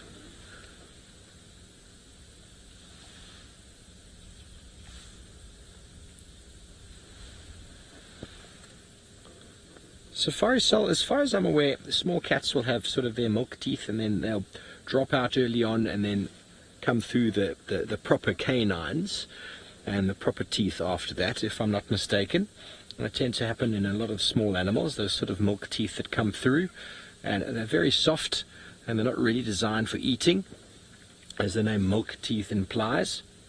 But then their teeth are not replaced through their life. If they break a tooth, they break a canine, normally it's a canine, they're not replaced at all, and they'll go on the rest of their life like that. And obviously the loss of a canine can be quite difficult, because the purpose of it is to deliver that death that death blow to the neck to suffocate an animal.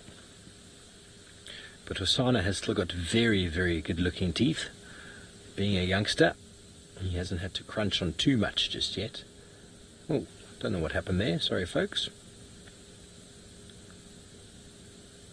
But anything could happen, absolutely anything. He could jump up in any moment to disappear.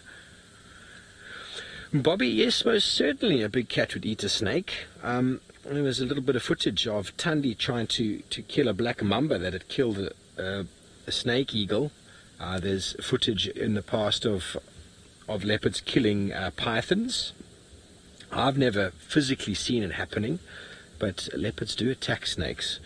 I don't know if they like snakes or if they just can't help themselves going for something that is moving, but they're very quick and they're able to catch the body, and once they've bitten a couple bites on the body, the snake ends up losing a lot of its fight, and then they can devour it. But they need to be careful, because some of these very venomous snakes, if they did catch them, they could potentially kill them. I don't think leopards are immune to the very powerful snake venom, like the formidable honey badger that we find around. But he's only sleeping. He has not been bitten by a snake now.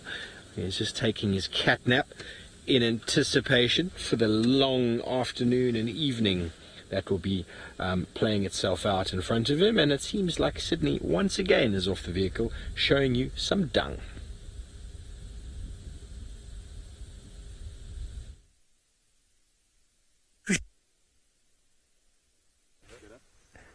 Now I want to show you how we do the floor, make use of the buffaloes and the cow dungs. See what I'm going to do. So these are the droppings from the buffalo I've just collected now. I've got some floor, and we put some water on the floor. Take the droppings, and then we mix these droppings with water like this. We mix them like this, and then we come to the floor in the house, and then we have to do this. We have to do this. And this is going to last much longer. To the special days such as Christmas days and New Year, this is what we do in order to make our place look good. You see, the ground is now like this. If tomorrow you are going to the rain is not going to take everything away. You will still see that it has been done here. So after all this, we wait for the sun. And then when the sun comes, we can even make some decoration on top of this. You find we draw the lines, we do this, and then we can even write things. You can see there. And then we wait for the sun. The sun is going to come and burn everything. Then we will come then and use just a broom. Then it will come. The broom is going to take all this outer layer, and then you will just see everything nice. So that's how we do the floor. This is how everything is done. Okay, I am going to carry on now and see if we can find what we have been looking for. So you can see it's very much cheap to do the floor. We don't use any cement, we don't use anything. All we are doing just the buffalo or the cow dungs. And touching the buffaloes and cow dungs is not a problem. These animals, they are grazers. All they eat is grass. And we again use droppings of both buffaloes as well as cow dungs. We use them in order to chase away the mosquitoes. So we burn it. It's going to burn all night long because it doesn't burn very easily. Now let's see what we are going to find next.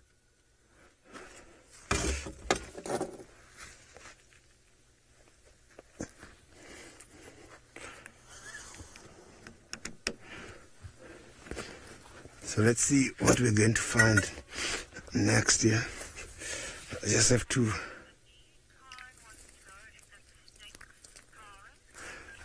no, it doesn't. Maybe it's because I am used to, because I've been staying in this kind of houses since I was still very young. So, but it doesn't. The smell is not bad. It's not bad at all. And some of the people, they are even making money out of these kind of droppings, the cow dungs. They sell them, and some of the people, they go and buy in order to do these kind of floors. So it doesn't smell very bad, and it doesn't even attract the flies. No, nothing. It's just a neutral smell.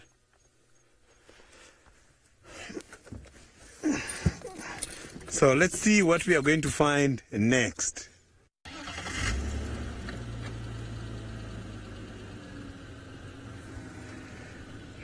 Tony, yes, this is quite good because remember, by these houses, by the huts, we even make some fires where we're going to sleep. And you find that in the middle there's fires, and then these areas, because it's done by these dungs, then it keeps that warmth.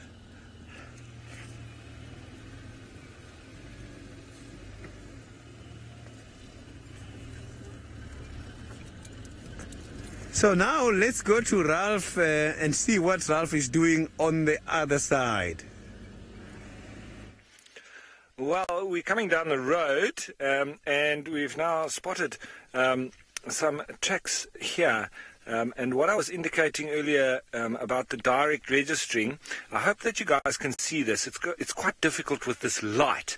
But you can see that this track here obviously is the back foot, because the front foot goes down first and then the back foot comes into it. But it's stepped just slightly off to the right, and there would have been the front foot that is pressed in just on the side here. So it's not a perfect direct register, but this here being that of a male leopard, and it seems like it's most likely to have been Hukumuri, who was walking here this morning.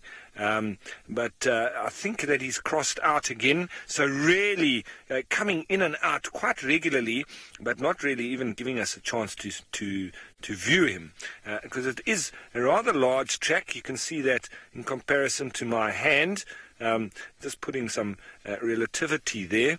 And so he's walked along this road here. This is now going on down towards Philemon's Dip. So not too far from where we are in the central parts, but it always seems like he heads down towards Wati and then coming back west again, and that's quite similar with Shadulu as well. Don't generally see them on the other side of the Wati, and that for me I think is sort of an unseen boundary for them, and that's like the territory walking back. From here you can see where quarantine is up over there. And Shadulu has been there with a kill as well. That was a beautiful kill that we had there. When we woke up one morning, we hadn't seen any leopards for a few days, and we were getting quite despondent as the guards, because it was waiting to see when something would eventually happen. And I drove out first thing, and there was Shadulu up a tree right next to camp with an impala that she had taken up, but she had killed it first, and it was too big. It was a ram. They were still rutting at that stage. She had killed it, and then it was obviously too heavy for her to take up the tree. The hyenas arrived and ate some of the meat, which lightened the load for her and then gave her the opportunity to actually take it up. So that was actually wonderful to watch and to witness, and especially when it gets quiet like that and you think, these leopards, where are they? There's nothing happening. Then all of a sudden things just explode, and that's why I always say you expect the unexpected. But so Hukumuri is walking through here. And he was here yesterday. He was possibly also here this morning. These are lovely tracks here as they're coming through, walking all the way down this road. And I wonder where he turned. He maybe took that little Rebecca's road and then headed west there towards the sun. And at the moment, it's actually starting to get quite ominous again. The clouds almost seem to be closing up once more. Now, cheetah cat, we don't really, the meerkats that you're talking about are probably the surrogates that a lot of people think about. No, we don't particularly get surrogates in this area. They do like to be in a little bit more drier space, but you can, I'm pretty sure that they do occur in the Kruger Park. We don't, however, see them here. We mainly see the little dwarf mongoose. Every now and then you might spot like a slender mongoose and even a water mongoose, the more solitary of the mongoose. But the meerkats or the surrogates that you're talking about, no, we haven't seen any of those around here. Well, I haven't seen any anyway. But I think you might get them in the Kruger Park. I know that they do really like the Kalahari, the western part of South Africa, and going up into Namibia. I used to see them regularly in the Etosha National Park, and more of a sort of drier, deserty type landscape, or arid to semi-arid type spaces. I've also seen them in the Eastern Cape, but heading towards the Karoo or the western parts of the Eastern Cape. So that's it. Now, let's go down. I'm going to follow these tracks a little bit and see maybe just where they turned. But I'm pretty sure that Hukumuri has left the property, but one cat that hasn't is Hosana.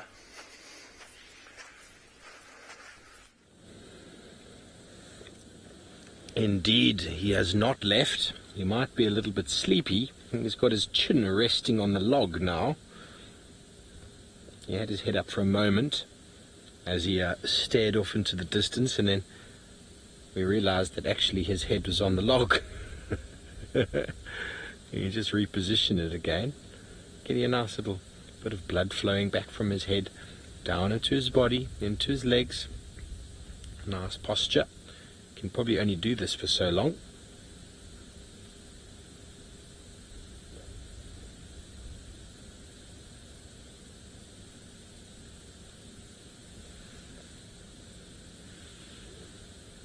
Bobby, I hope his temperament and personality never changes. It's really hard to say, but I think once he becomes a territorial male, he might become a little bit more serious. You know, that's what seems to happen with the males when they become territorial. There's no more time for fun and games, but, you know, I don't know. I think he's quite a unique character. I don't think he's ever going to change, but then it'd be nice to watch and see as time goes on. He's always going to hold that place in our hearts as that very interesting character. Very jovial, playful young individual, and hopefully that goes on with him. Must be nice. But he's not very serious at the moment. I think that happens to humans as well, you know. A lot of us are very playful and sort of messing around when we're younger, and something finally strikes and we all become very serious in our day-to-day. And actually we shouldn't. We shouldn't really. We should look through the world, look through the eyes of a child at the world, and we'll forever be amazed and happy and joyful. Don't you agree, Ferg?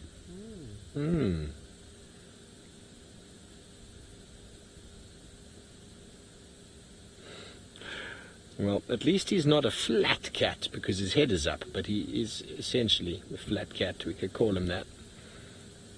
Very interesting posture, young sir.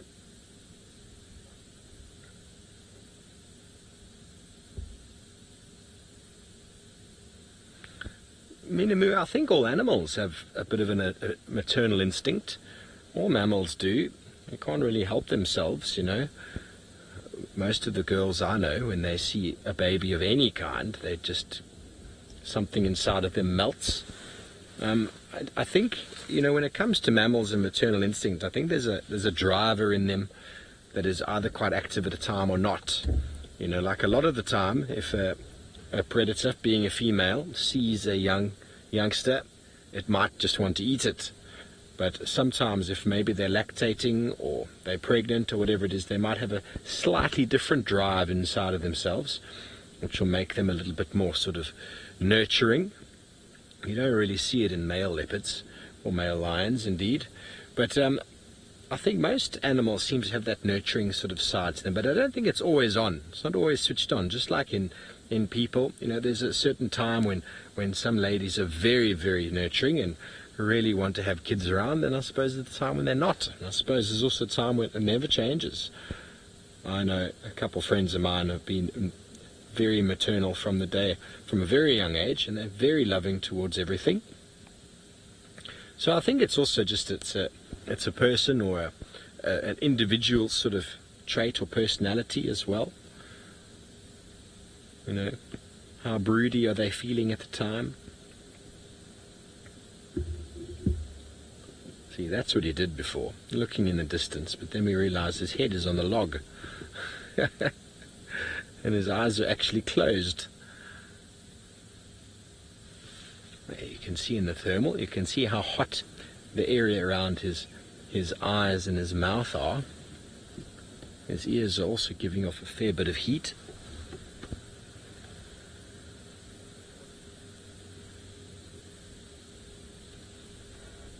And it was interesting when we found him, the top of his nose was actually very blue.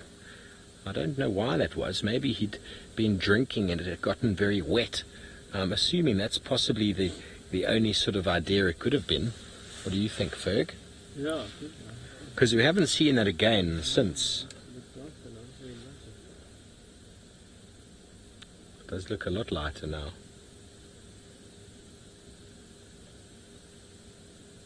They're both all the same colours now. And you can see how much heat his nose is giving off in his eyes. In the inside of his ears. That's probably also why that lots of fur is there to assist in keeping them insulated. Oh, Isabella, yes, the flies have been giving him a very hard time. Poor Hosanna.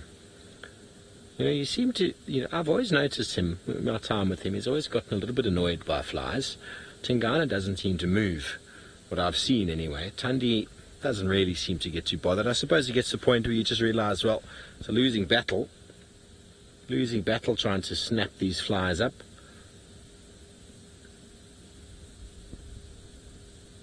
And that's a part and parcel of smelling like death wherever you go.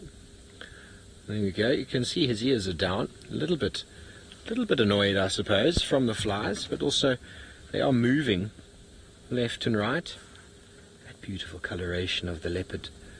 I really, really do enjoy it. How invisible he was earlier. Is there someone coming in here? Interesting. Someone is coming to join us. I have not heard him asking to come and join us. Let's see if he can get in here. It's very difficult to get in. Okay, well, we're going to stay with Hosanna. We're not going anywhere. Let's go back over to Ralph and see if he's managed to find anything else of interest. Well, yes, I have, Steve. I've found myself some wild basil. And it's always nice at this time of year because everything else is sort of very dry and smells very dusty. But when you pull off this, and this is the wild basil here, when you pull it off, it's so aromatic.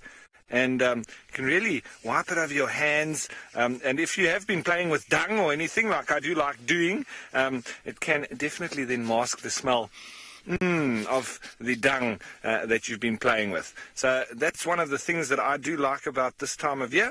And this is one of a number of herbs that you do find out in the bush here, the wild herbs. Another one being the dwarf sage. And the wild sage, the dwarf sage, those two, it often reminds me of specific areas because you get that smell at particular times of year, and then it can remind you of a particular spot. Another smell, apart from the wild basil that I smell now regularly, especially towards the evenings, is the potato bush, which literally tastes or smells like freshly cut and peeled potatoes. I don't know if you know what you know that smell?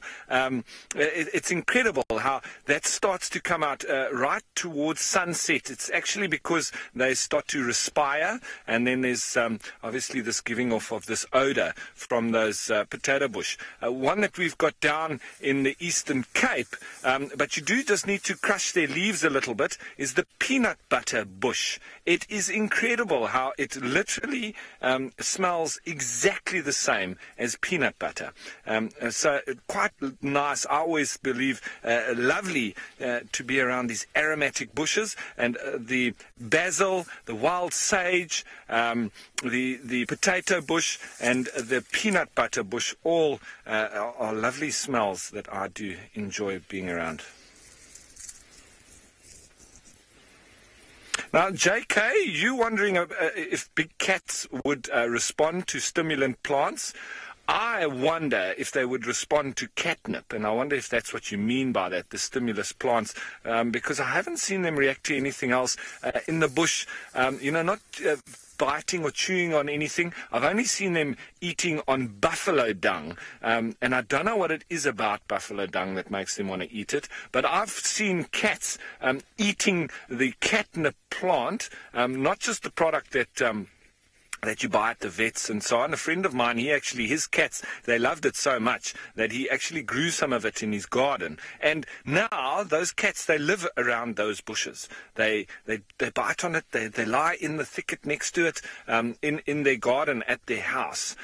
So those cats almost live outside now with this catnip. I don't know what it is about that. And if any of you know what is the reason, I know there's some vets that watch as well, some biologists and all sorts. Tell us why do domestic cats have that stimulus from catnip, first of all, and if you think that it would work with wild cats. I'm not suggesting that we go out and throw a bag of catnip for the lions, but it would be so interesting to know, and I'm almost tempted to do it, but I don't want to because it would maybe be unnatural. But send those answers in to the hashtag SafariLive on Twitter. What is the reason for catnip making the domestic cats a little bit mull? Now, that's something that I would really like to know.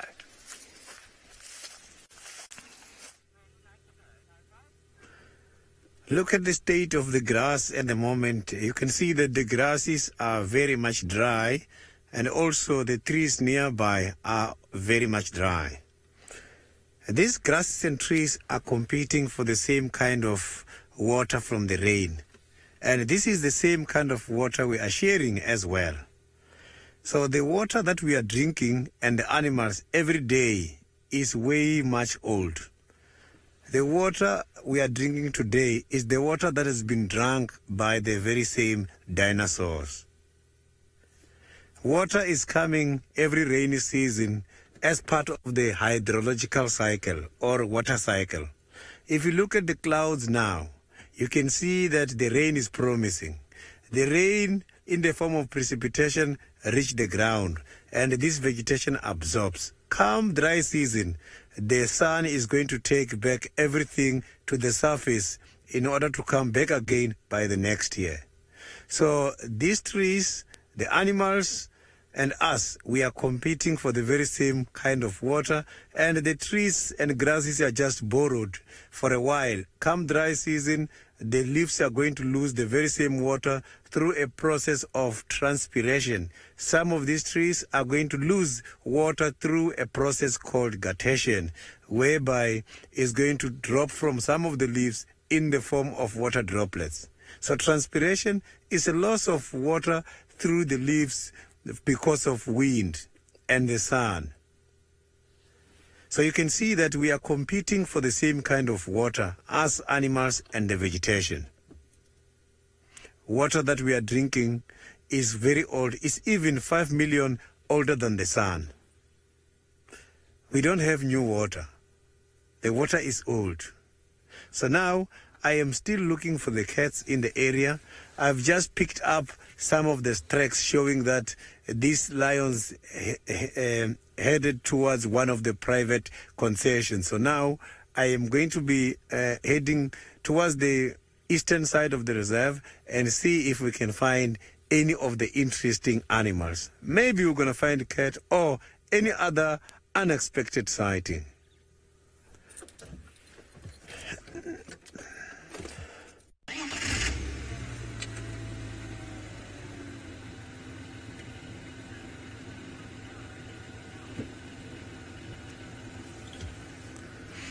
My favorite animal while I'm on drive it is the dung beetle.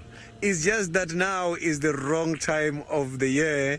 Dung beetles are only active during the summer season. Why I love dung beetles is because they play quite a very significant role in this ecology. Something you must remember is that the survival of man depends on the survival of nature. Dung beetles, they are creating quite a lot of things for the benefit of us. When these dung beetles are busy rolling and hiding balls, we get benefit because they prepare the soil for seed germination, and that is increasing quite a lot of grass and trees to grow, and they give us quite a lot of breathable air. So you can see that we easily forget who contributed the most at the beginning. Apart from that, the dung beetles, they were the only ones from the whole animal kingdom to be able to navigate and orientate, make use of the galaxy, the Milky Way.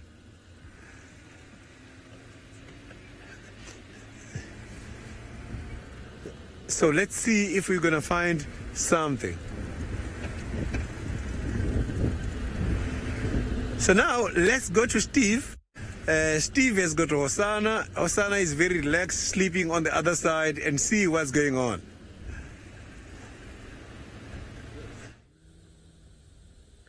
Well, you've just come back in time. He's opened his eyes, folks. That is all that's happened. He's been exactly how you saw him before, but now suddenly his eyes have perked up, and in about 3 seconds I think he's going to put his head back down. So I thought there might have been some excitement. There we go, back to his posture.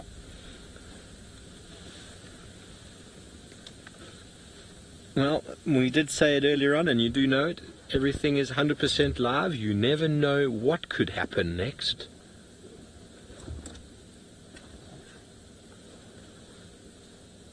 Peter Viper, I most certainly think Hosanna's got memories.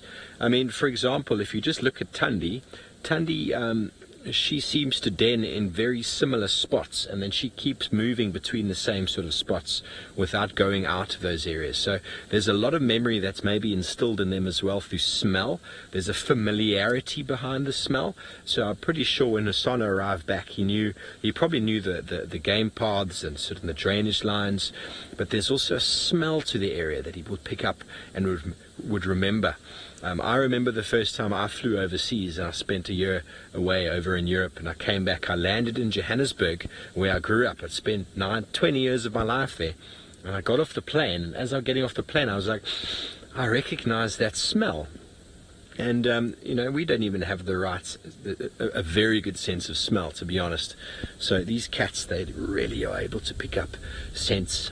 And there's a lot that smells can remind you of. You've probably all gone and said, "Ooh, that smell reminds me of this," or "that smell reminds me of that." Leopards are so in tune with their senses that I'm pretty sure he knows exactly where he is, not just through smell, but also through a bit of memory. I'm sure there's memory just through the visual. I mean, he's stayed around Vuyatela watering hole for the last 3 days. He has used probably very similar game paths. I've had him pretty much where he is now a number of times, so I'm sure he knows where he's going. Being brought up here, I mean, he's only 2.5, but 2.5, that's a long time. It only took a couple of weeks for me to figure myself around this place. Say maybe a month, still learning, but if you live out here perpetually in the wilderness, out here you know exactly what's going on. So whether it's memories like what elephants have in regard to long-term stored memories that they pass down, it's hard to say, but there must be definitely all sorts of stuff inside there that is cues that enables them to know exactly where he's going, because you know, otherwise they wouldn't use similar game paths. They wouldn't go in the exact same routes that they often do, and they pop out from here to there. And often when we're tracking them, I know that Ralph and Aubrey are on the tracks of Hukumuri there, but when you know an animal well enough, we know, okay, cool, we've got the tracks here, let's go check over there. Very likely they're going to pop out on that side, and they generally do, and that's purely because they've got the same sort of memory of the area that we have, and their movements are determined by food, water, and mating. And if they're not mating, and they've eaten, well, then they're going to the watering hole to drink. So those memories are very, very important for these animals. And you know, the impala managed to find their way to the watering hole every day, so they know exactly what's going on from a memory point of view. I think he even recognizes my voice. Hey, Ferg? Who is that? Hosanna. Definitely. Hardly ever recognize your voice. Ferg says he hardly recognizes my voice, but that's okay.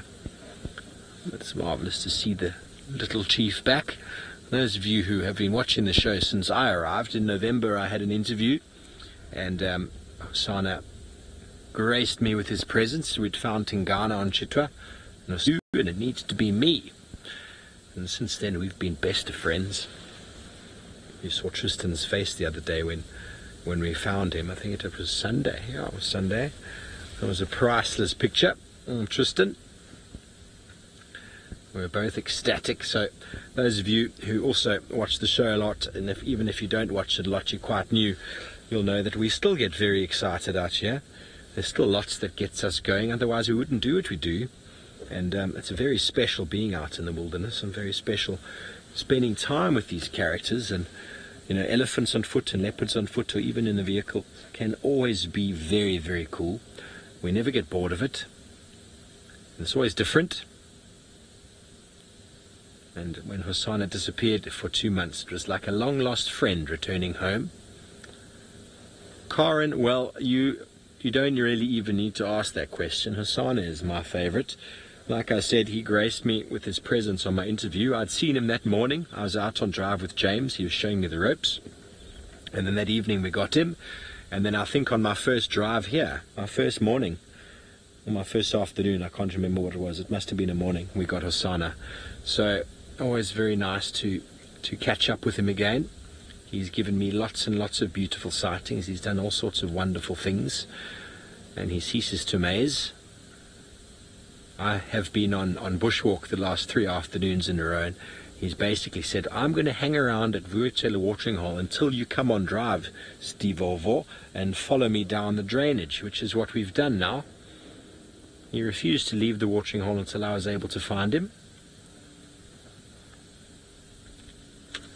What have you spotted, sir? Is there something down there? I think he's just readjusting his neck on the pillow. And he's intently looking in the distance, trying to listen. Well, we're going to stay with him, as I've said before, and it seems like Sydney has found a beautiful raptor.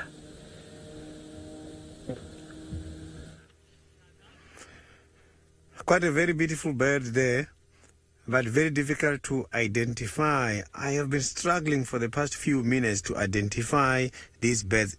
It looks like, to me, a sub-adult martial eagle, but it's confusing me with this crest at the back, unless maybe it's the wind which is just trying to blow the feathers high up. So I just want to show you here. Looking at that bird, I think is this one, which is the martial eagle. When I'm checking the color I have seen there, although here on this one I can't see the crest and everything, but the shape of the head as well as the color here on the stomach is showing that is the martial eagle. What I'm going to do now is to try and see if maybe there's any of my viewers to be able to assist me with regards to the identification of this bird. Some of the viewers maybe saw it before, a bird of this stage.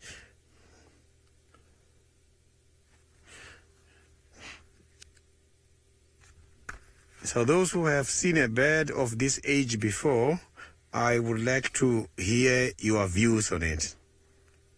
It's very much stationary, so we've got a lot of chance to try and ID this bird.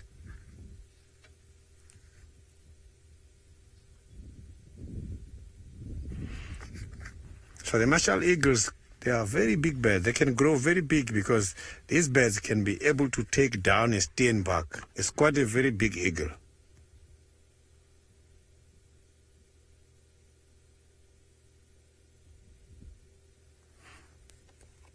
very quiet, not even making some noise. I was going to maybe try and identify the bird from the call.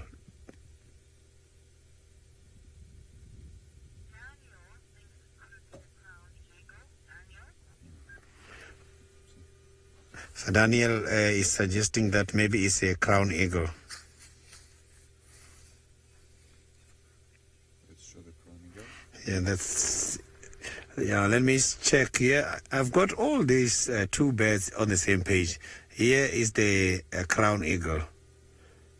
And when looking at the chest and what I saw there, yeah, there's no much difference in the spots. Possibly it might be the crown eagle, because if we go back now to the martial eagle here, the martial eagle does not have the crown. So maybe it's the immature crown eagle.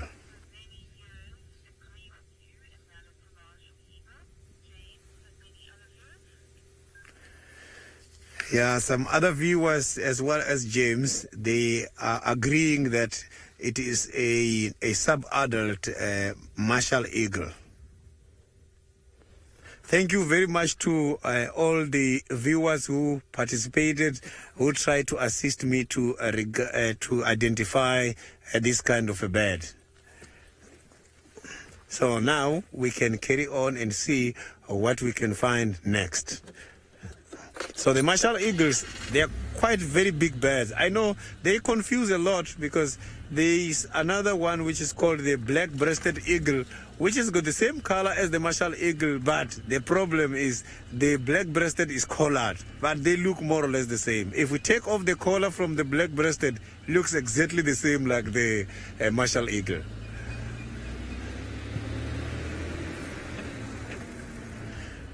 So now let's go to Ralph on Bushwalk and see what the Bushwalk has got for us this afternoon.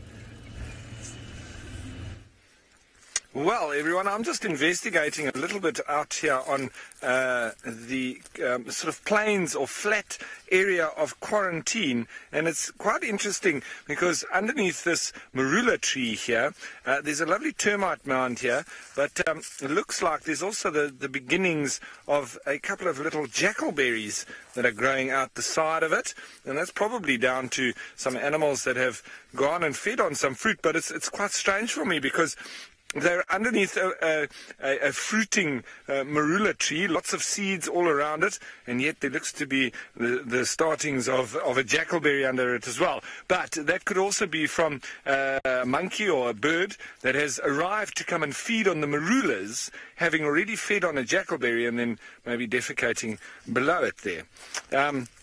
So quite interesting, and as I walk through now, over here, there's a lot of this area is sort of quite bare. It's also been dug out a bit, and lots of dung. This is mostly wildebeest dung, blue wildebeest at that, and they obviously also using their feet a lot where they defecate. They've got little glands between their toes. They're also wiping and using that as a bit of a scent mark. Here's a Burchell starling's feather, and we're going to have a look at that in a minute because the coloration on it is absolutely fascinating. Now, Henny, you want to know if there's any plants that animals won't eat? Yes, there are. Well, one in particular, the tambuti, it's mostly the ones with a bit of toxins in it. So the tambuti has very few animals that will eat it. There are some that will, like a porcupine and kudu, and sometimes even black rhino as well. The euphorbias are also quite toxic too, so those plants generally don't get fed on. And I say generally because there's always something that does feed on them. And I'm thinking of any others, but I can't think of many others except for those ones with the toxic latex. Now, there's also obviously mushrooms that we do have some poisonous ones that we get out here. Not a lot, but I'm pretty sure that there wouldn't be too many animals that feed on those, especially the red, or they call them death caps, the red top with the little white dots on it. That's an aposematic coloration. Generally, animals do avoid that kind of coloration because it's advertising that it is indeed poisonous. Now, so those are the plants, Henny, that I would say that are quite poisonous to the animals and that they don't really feed on it. Now, what's quite interesting here is if we go nice and close, you can see that real sort of gloss, bluey gloss to the one side. And if I flip it over, you can see that it's actually gone. Now, when I go back here, and you can see that blueness on it, that is actually an illusion. It's not blue. This feather is that color on both sides. Now, that, I think, is going to be my last little tidbit for the day, and just something to throw forward to tomorrow, because I would like to know from you guys if you know what the reason is behind us thinking that coloration on that feather is blue, because it's actually not, and that is totally incredible. Now, daarvan nou, guys.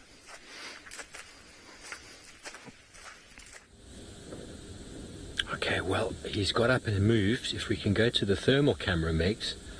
We don't want to move at the moment. He's just behind this bush. He seems to have spotted something. Look at his body language. Much easier to see on the thermal camera right now than on the normal camera. We don't want to start the car or anything, because we are directly behind him, and whatever he's looking at is sort of on the opposite side. So if we start the car, we're going to cause whatever it is on that side to look at us, or look at him, should I say. How fantastic is that? Off he goes, sleeking down the side, coming around the termite mound that we've been poised on. Just keep your eyes on him if you can, Ferg. There he's moving around the bush. Okay, well, he's moved. We're going to move back a little bit so we can get a bit of a gap. Watch out, Ferg. Coming down the little hill. Some bumps.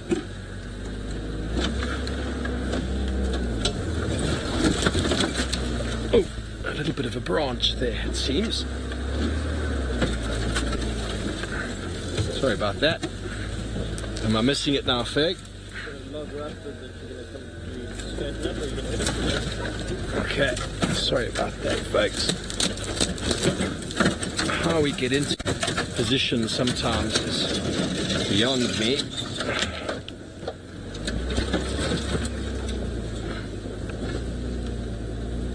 Tricky though, because now he's probably moved quite a bit.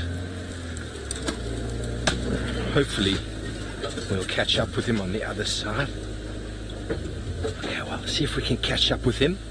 And while we do so, let's go back over to Sydney. Oh. Yeah, I've got a very a beautiful big house there.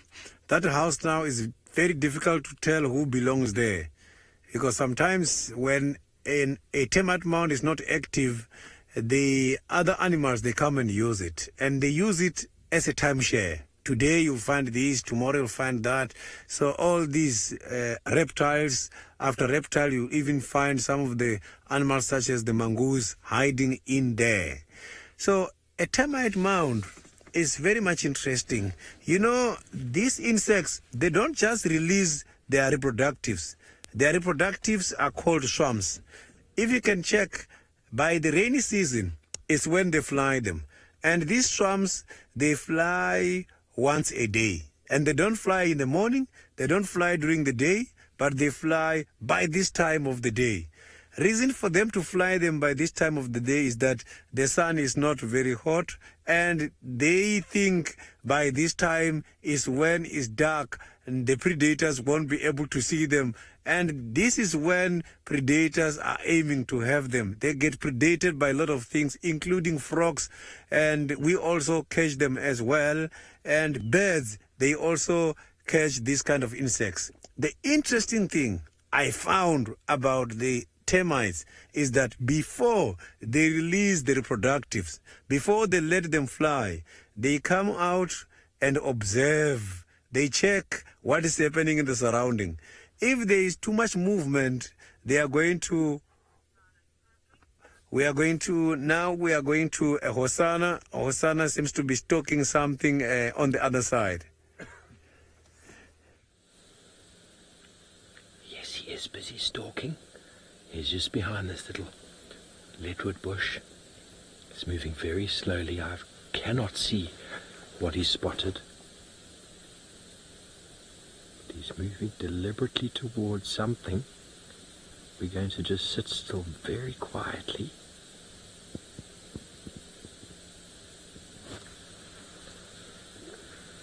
Sure, Max, if you want to invite some more viewers on board, go ahead. We might be able to get some action here.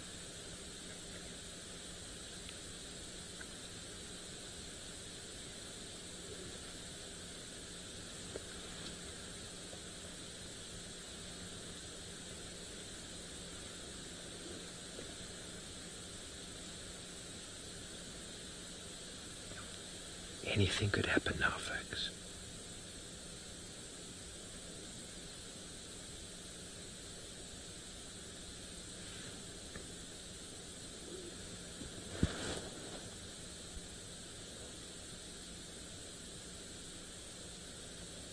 Good afternoon, everybody. Welcome to Djuma in the Sabi Sands. We are right here with a male leopard who seems to be stalking something. Please, if you've got any questions or comments, post it below. This is Hosana, the little chief. He has managed to materialize back in Djuma. He's been there for the last 4 days, 4 days. And he spotted something just down in the little depression there. We haven't seen what it is. I'm not going to move. I'm trying to be very quiet in my talking. Please let us know how you're doing. Any comments, pop them below. Any questions? We've been with him for the last 2.5 hours, and he's been up and down stalking and chasing all sorts of animals. And I don't know what he spotted, but look how deliberately he places his feet, trying to get as close as he possibly can into the 20-yard range that a leopard requires to be able to explode a lightning fast attack. Look how he's moved his hips behind his shoulders, slowly poised them on the ground. No idea what it is that he could see in there. Oh, and now he's looked off to the right. Hosana, what are you looking at?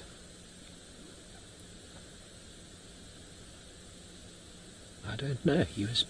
Maybe he heard something or saw something disappear into this little piece, and now he's waiting very patiently. Leopards are ambush specialists. You can kind of see how his muscles... Okay, so we've got a thermal camera on board as well, which is going to show you the warmth of him with his background. This is a beautiful bit of technology that we have, that we're able to use to spot all sorts of heat signatures out here in the African wilderness. And it's actually how we found him earlier. We knew whereabouts he was, kind of, and he materialized behind a very small clump of grass, and the thermal imagery was all we had. So what's nice is that with the thermal we might be able to see what he's looking at, but there's a bit of a dip in front of him, so whatever it is that he heard or spotted moving in there possibly is below eyesight from us. But he's learning to be very patient. A leopard needs to be very patient. Lucia, yes, he is a beautiful animal. He is my favorite leopard of all times. I need to prevent myself getting too excited and making too much noise. I don't know what he spotted, folks, but he's definitely hungry. Like I said, he's tried for many animals along the way, even small squirrels. There we go. Now with the main camera, you can see how if you didn't really know he was there, he'd be rather invisible. So that is his objective. He's sitting with his head high, because whatever it is he's looking for is probably quite low down in the vegetation, and he wants to be able to maybe pounce on it. If it was a larger sort of animal moving towards him, he would no doubt go very flat. But he's hoping to, by his posturing, be high enough to be able to pick up any sounds with those ears as he moves from side to side. And this is 100% live, folks. And I forgot to introduce myself because it was so exciting. We're not going to go off the chief at the moment because he's far more interesting than me. My name is Steve, joined by Fergus on camera.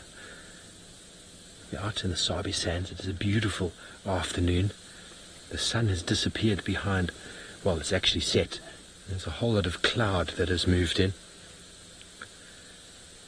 Hello, Adam from Kenya. This is great. Now, I don't know what he's doing, but he's moving back in this direction. He's not being as stealthy as he was, but if we look at his eyes, you can actually see that his pupils have gotten a lot larger.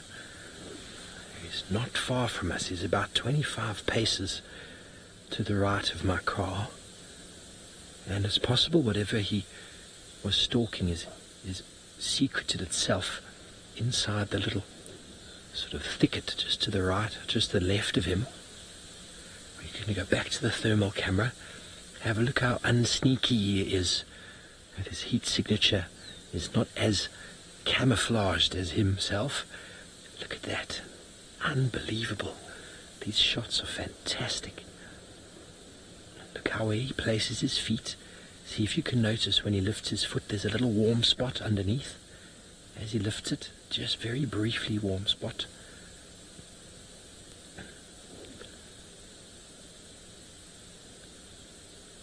Almost completely silent in his movements. That is the purpose of that walking. Hello, Lisa. No, leopards are generally 100% solitary. Sometimes you might find them with some cubs, but the cubs will be more of a nuisance than an assistance in the hunt. You can see him navigating that log. So they are solitary. You might have them scavenging off each other, males stealing from females. Remember, folks, we have no idea what's about to happen. Anything could happen. If he does happen to catch something, if you're a sensitive viewer, just be careful. Sometimes can be difficult to watch. They do have a relatively low success rate, though, leopards, 20%. So there we're back on the main camera.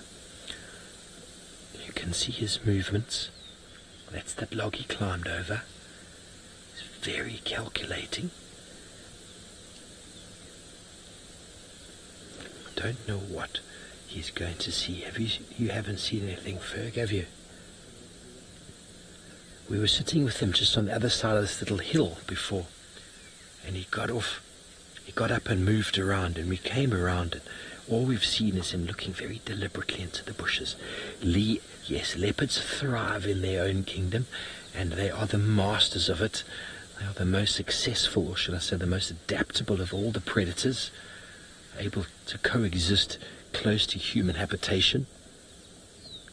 And they are indeed thriving out here in the wilds of the Kruger Park, Greater Kruger National Park. Okay, so we're back on the thermal camera there, and we're trying to see if we can maybe spot any heat signature in the background that might pop out for us. Carla, you're cheering for Hosana. Yes, we are always cheering for him.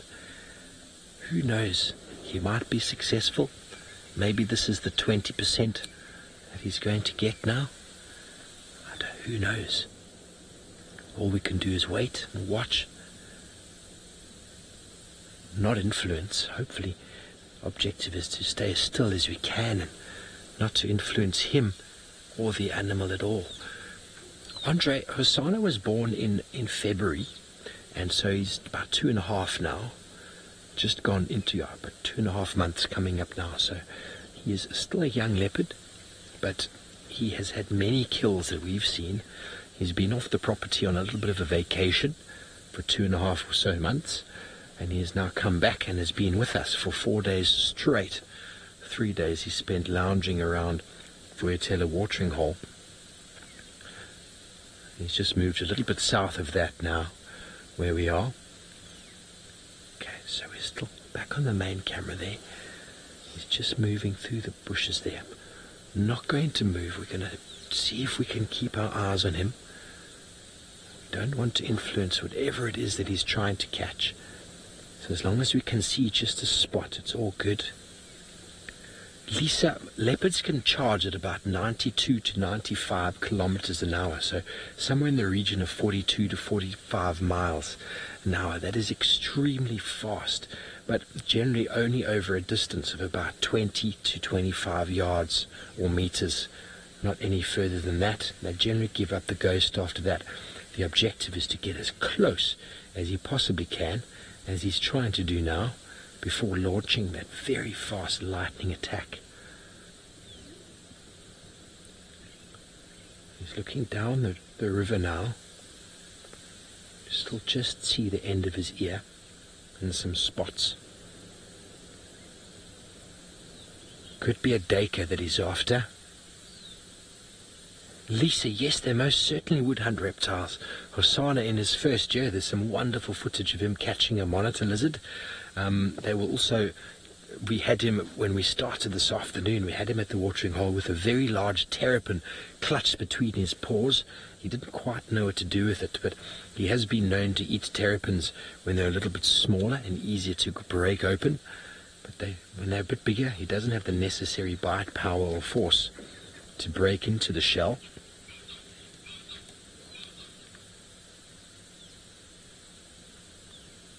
Very patient, isn't he?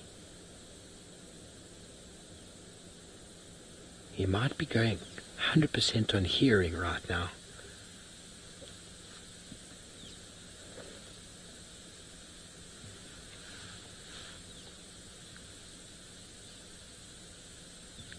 Stephanie, he has. I didn't see him, too much of him in the beginning. I've only known him since November, but even since November he's grown. He's filled out a bit, his shoulders, his back. He doesn't quite have the neck or the paw size of his father. Saw some of his tracks yesterday. He's still got a bit of growing to do. But Tingana does have enormous. Tingana is the father of Hosanna. He does have enormous feet.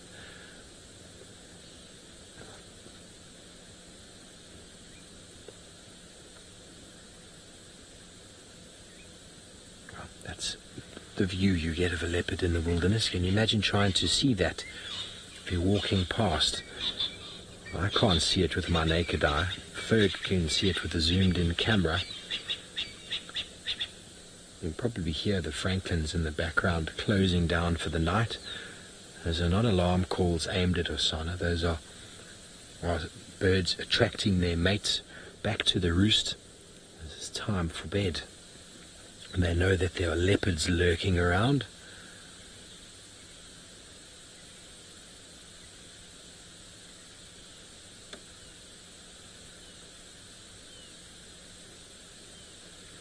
Okay, so with the thermal, the FLIR camera, you probably notice just a little bit of an image of him there. That's how dense the bush is that we're looking at him through.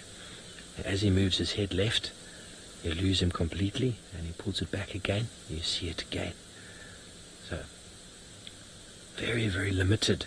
Goes to show how the dense vegetation can affect it, obviously. There, with the spots, black and white, almost.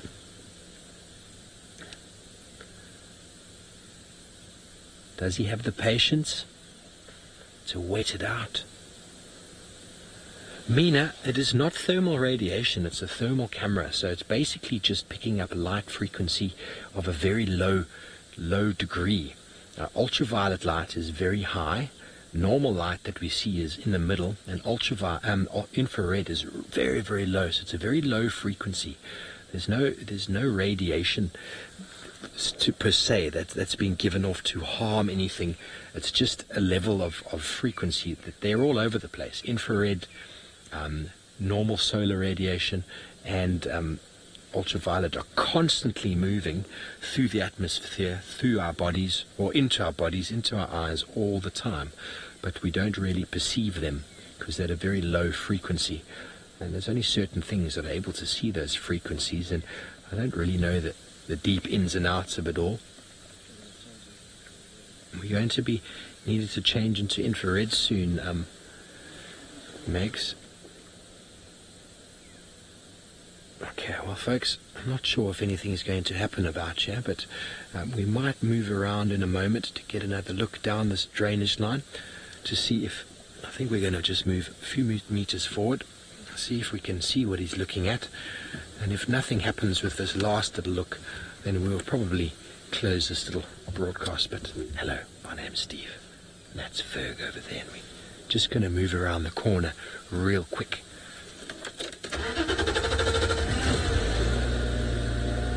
Stay with us.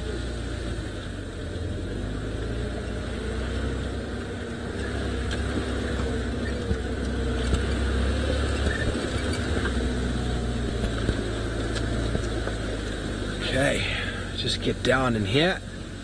Notice the picture's changed from lovely color to black and white. That is now us using... What are we using now? Infrared. So a light spectrum that's not visible by our eyes. Thanks, Ferg. I'm trying to remember all these things. And there he is. He's just on the right of us here. Just on the right, in the thickets, just over my shoulder. Can you see him, bud? Okay. Don't know what he's looking at. We can't quite see.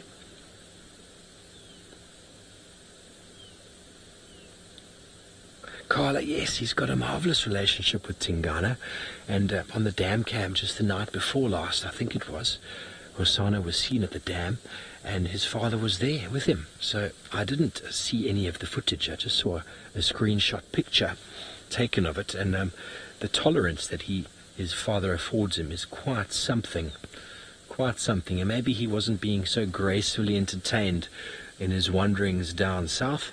Maybe that's why he's come back for much better reception. Well, folks, I'm not quite sure if anything is going to be happening here. You can get one last look at him on the thermal imaging camera. See him in his heat. We weren't able to pick up any other heat signatures around. Haven't been able to scan too much. Okay, well, there he is, back onto the main camera. And thank you for joining us for our quick little respite here in the African wilderness with Hosana, the little chief. Always nice to see him. If you'd like to continue watching, we're still live for another little while, so please just Google SafariLive and you can jump on there. And thank you for your interaction and your questions. We'll see you later.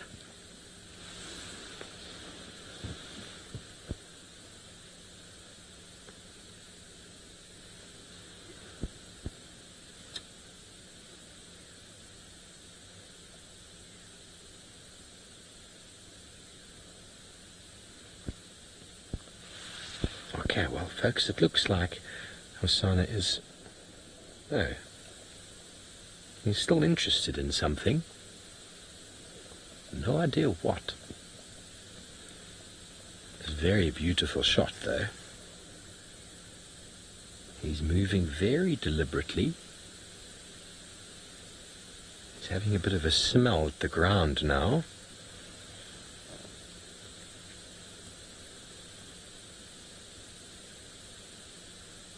You see Tandi and Shadulu doing that a lot when they're following Deka. They sniff the ground. He's moving like something is hiding just in the little grass or the little thicket. But he's looking over the riverbed. Or maybe, I don't know, he's looking all over the place. You can see the warmth of him in the FLIR camera. See, his nose has gone cold again. Maybe he's got the ability to switch that on and off as he thermoregulates. I wonder if anyone else out there knows, does a leopard have the ability to close the nasal passages, or maybe the air coming in, the nose is cooling it. Very interesting. You can see, got a bit of a black nose, or blue nose. What are you up to, young sir?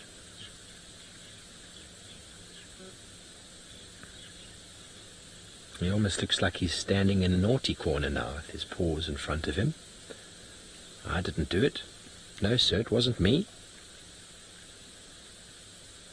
I have a feeling that there's maybe a scrub hare just hiding somewhere in one of these little bushes that he knows about.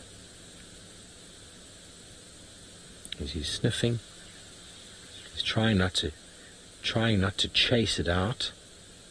Back on the main camera there. He's being very deliberate in his approach. I just have the feeling if there was an antelope or a duiker or something like that, we'd be able to see it.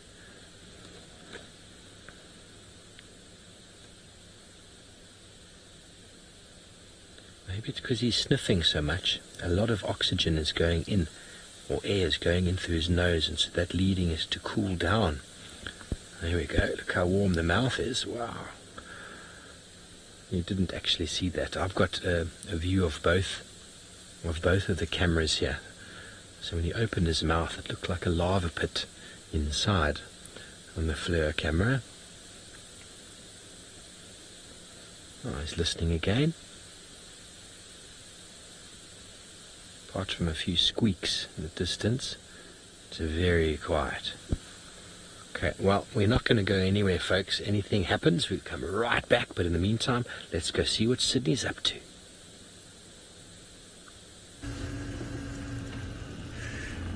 It was a lovely live broadcast. Hosanna trying to do something on the other side. Here where I am at this stage, I am looking for anything I'm going to find now. I am just expecting unexpected, as I haven't seen any sign since I have entered this road here on this side. So I've got my spotlights on now, ready to see if any of the nocturnal animals is out in this area. I just got to be very careful because while I'm driving here, I am picking up quite a lot of distinctive smell from the elephant.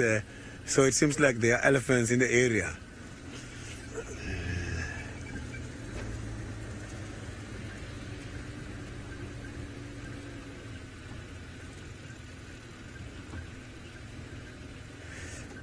I didn't get the species of birds from Tracy.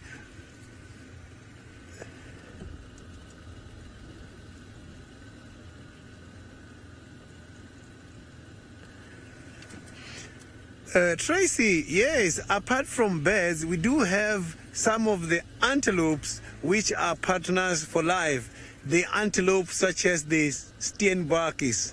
Steenbokkies, they are partners for life. They are monogamous. And it's not the only one amongst the animals which are monogamous. Also, the klipspringer. Klipspringer are also part of those animals which are pair bonded.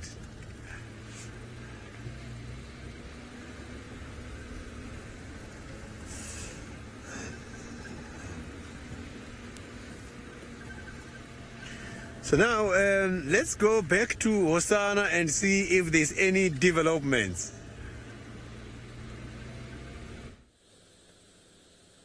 Yes, well, he's just crossed the little drainage in front of us. He's still sniffing the ground very deliberately. He's eye level with me now, which is quite amazing. He's right here. It's a meter from the car. Hello. Does he want to come aboard, Ferg? No, Hosanna. It almost feels like he wants to come and sit next to me. Eh? You could have just asked. You don't have to go about it that way. Ah, look at those teeth. Beautiful teeth. No idea what's got his interests up. But he's been very interested in something for the longest time. Now he's going to come back down again. Has it hidden itself along the bank here next to my car? I don't know.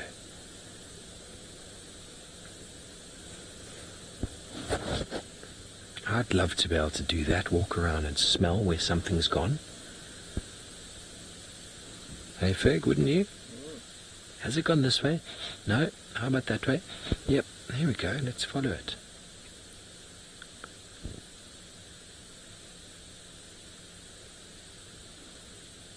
There you can see in the thermal the FLIR camera.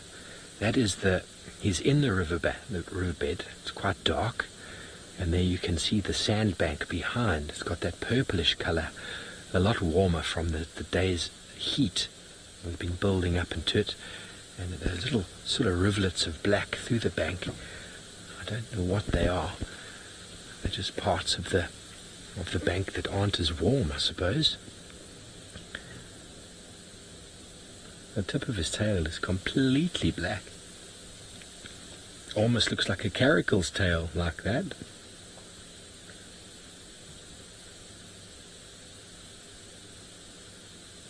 Shancroy, there's a lot of animals that will eat soil, scratch up soil and eat rocks and salt and all sorts of things to gain all sorts of nutrients in their diet. Most certainly, kudu do it, or aardvark doing it all the time because they eat termites, but a lot of animals do it, and actually it's quite a common practice in agriculture to put out licks for animals to go and get salt and certain types of copper and whatever other minerals might be lacking in the environment. And animals, if they can find it in the environment, will do it for themselves. It's a term called geophagia, where the animals will actually scrape or physically eat soil or rocks to gain access to minerals otherwise not available. Well, let's see if we can keep up with him. He's just ahead here. I don't know how far down here we're going to be able to go.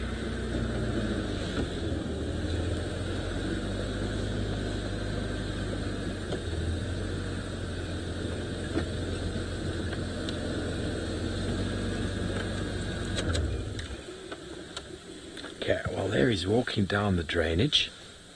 We're going to see if we can stay with him, but while we do so, let's go back over to Sydney.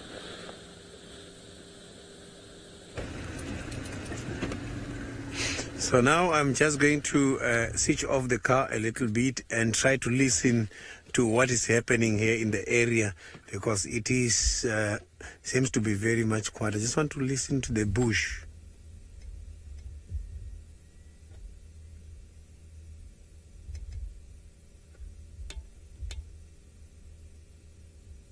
I haven't picked up any noise. All I'm hearing is the birds from very far. Okay, let's carry on and see if we're gonna find something. The fact that the bush is quiet does not mean there is nothing.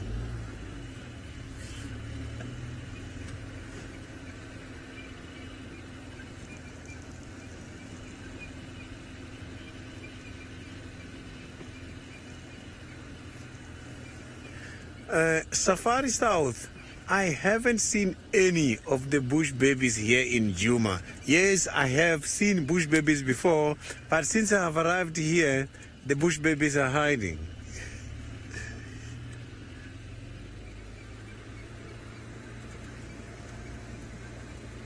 So bush babies are one of those very interesting animals. I love them too much.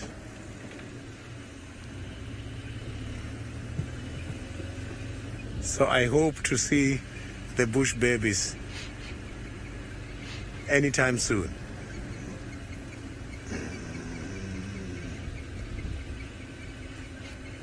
So in this area where I'm driving now,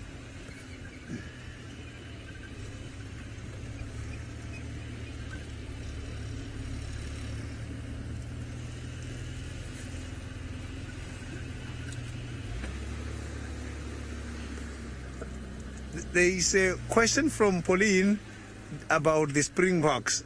I haven't seen any of the springboks here in Djuma. I know some other people, they just get confused between the springboks and the impalas, but I never saw any springboks here in Djuma Game Reserve.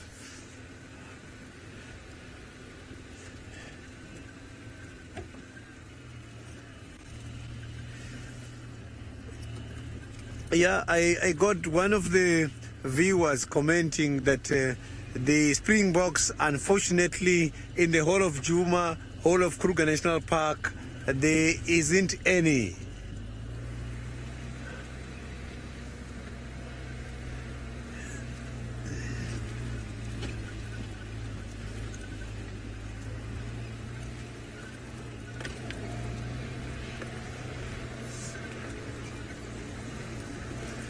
I'm just trying to check in between these trees to see maybe I'm going to pick up a bush baby or something. But here where I'm driving, there is a very distinctive smell of the fresh broken branches. Elephants has been here not long time ago. So I got to be very careful when it comes to the spotlights, because the big mammals, such as the elephants, they don't like spotlight.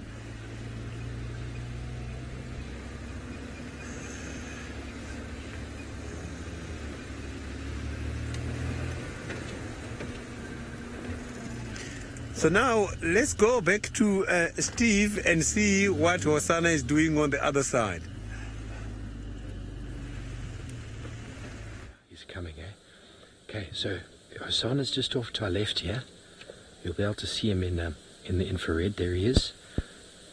And there's a duiker, maybe 20-30 meters directly in front of us. He's looking towards us. He's now looking towards the duiker. It's possibly something he's been following for a little while.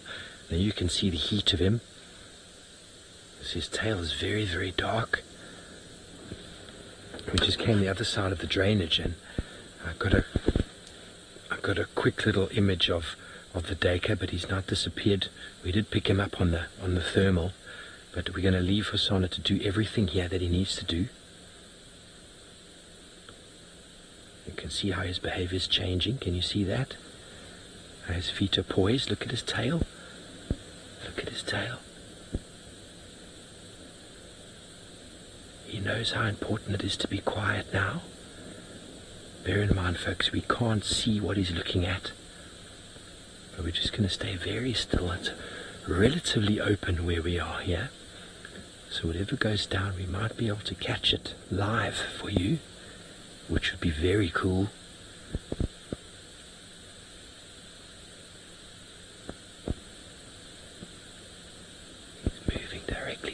Where we last saw the duiker. Okay, so we're back on the main camera. Here his intention is very clear.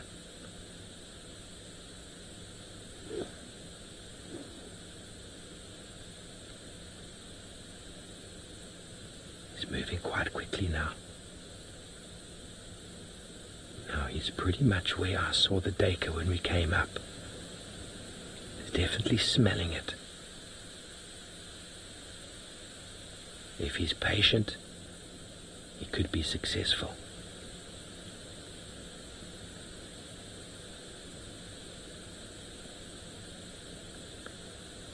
Come on, Hosanna, says Pisces Bobby. Yes, he does have mighty hunting skills. Stop going all that way though, Hosanna. That gets very tricky to follow over there. Very tricky indeed.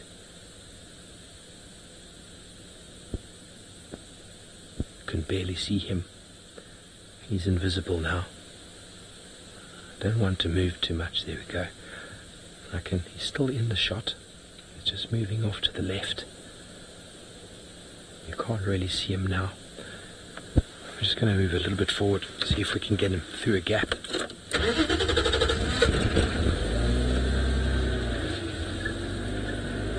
Is there a gap here? I think there might be.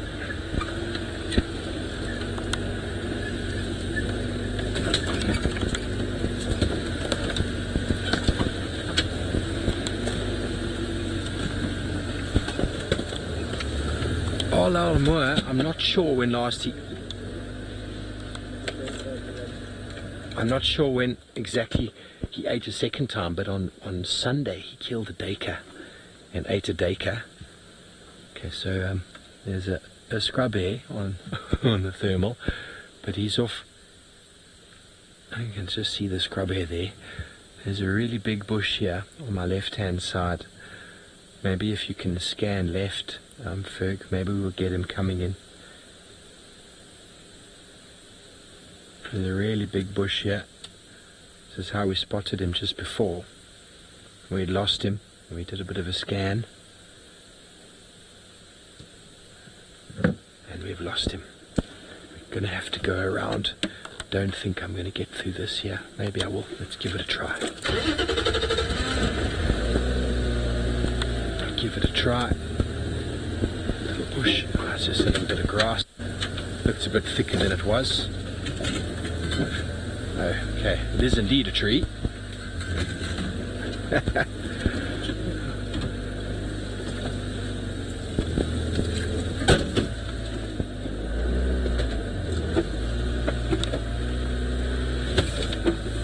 Hold on, Ferg, just gonna go over that little log. Wait. No, we're not gonna go over that little log. Sorry folks, we are going to have to go around. A little bit bigger than I thought it was.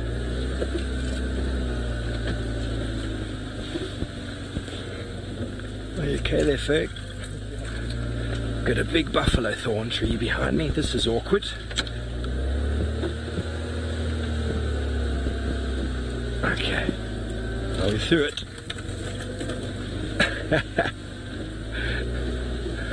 Okay, well, we're going to try get out of this mess and let's go back over to Sydney.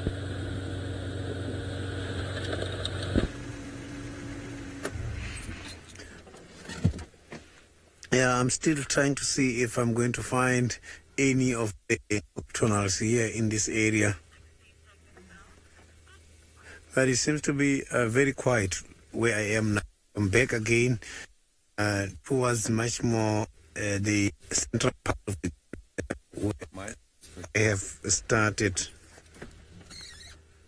Yeah, it's better. So I haven't seen any of these. So yeah, it has been a great afternoon. We were very lucky with the buffaloes, and we were very lucky also with Hosanna. So the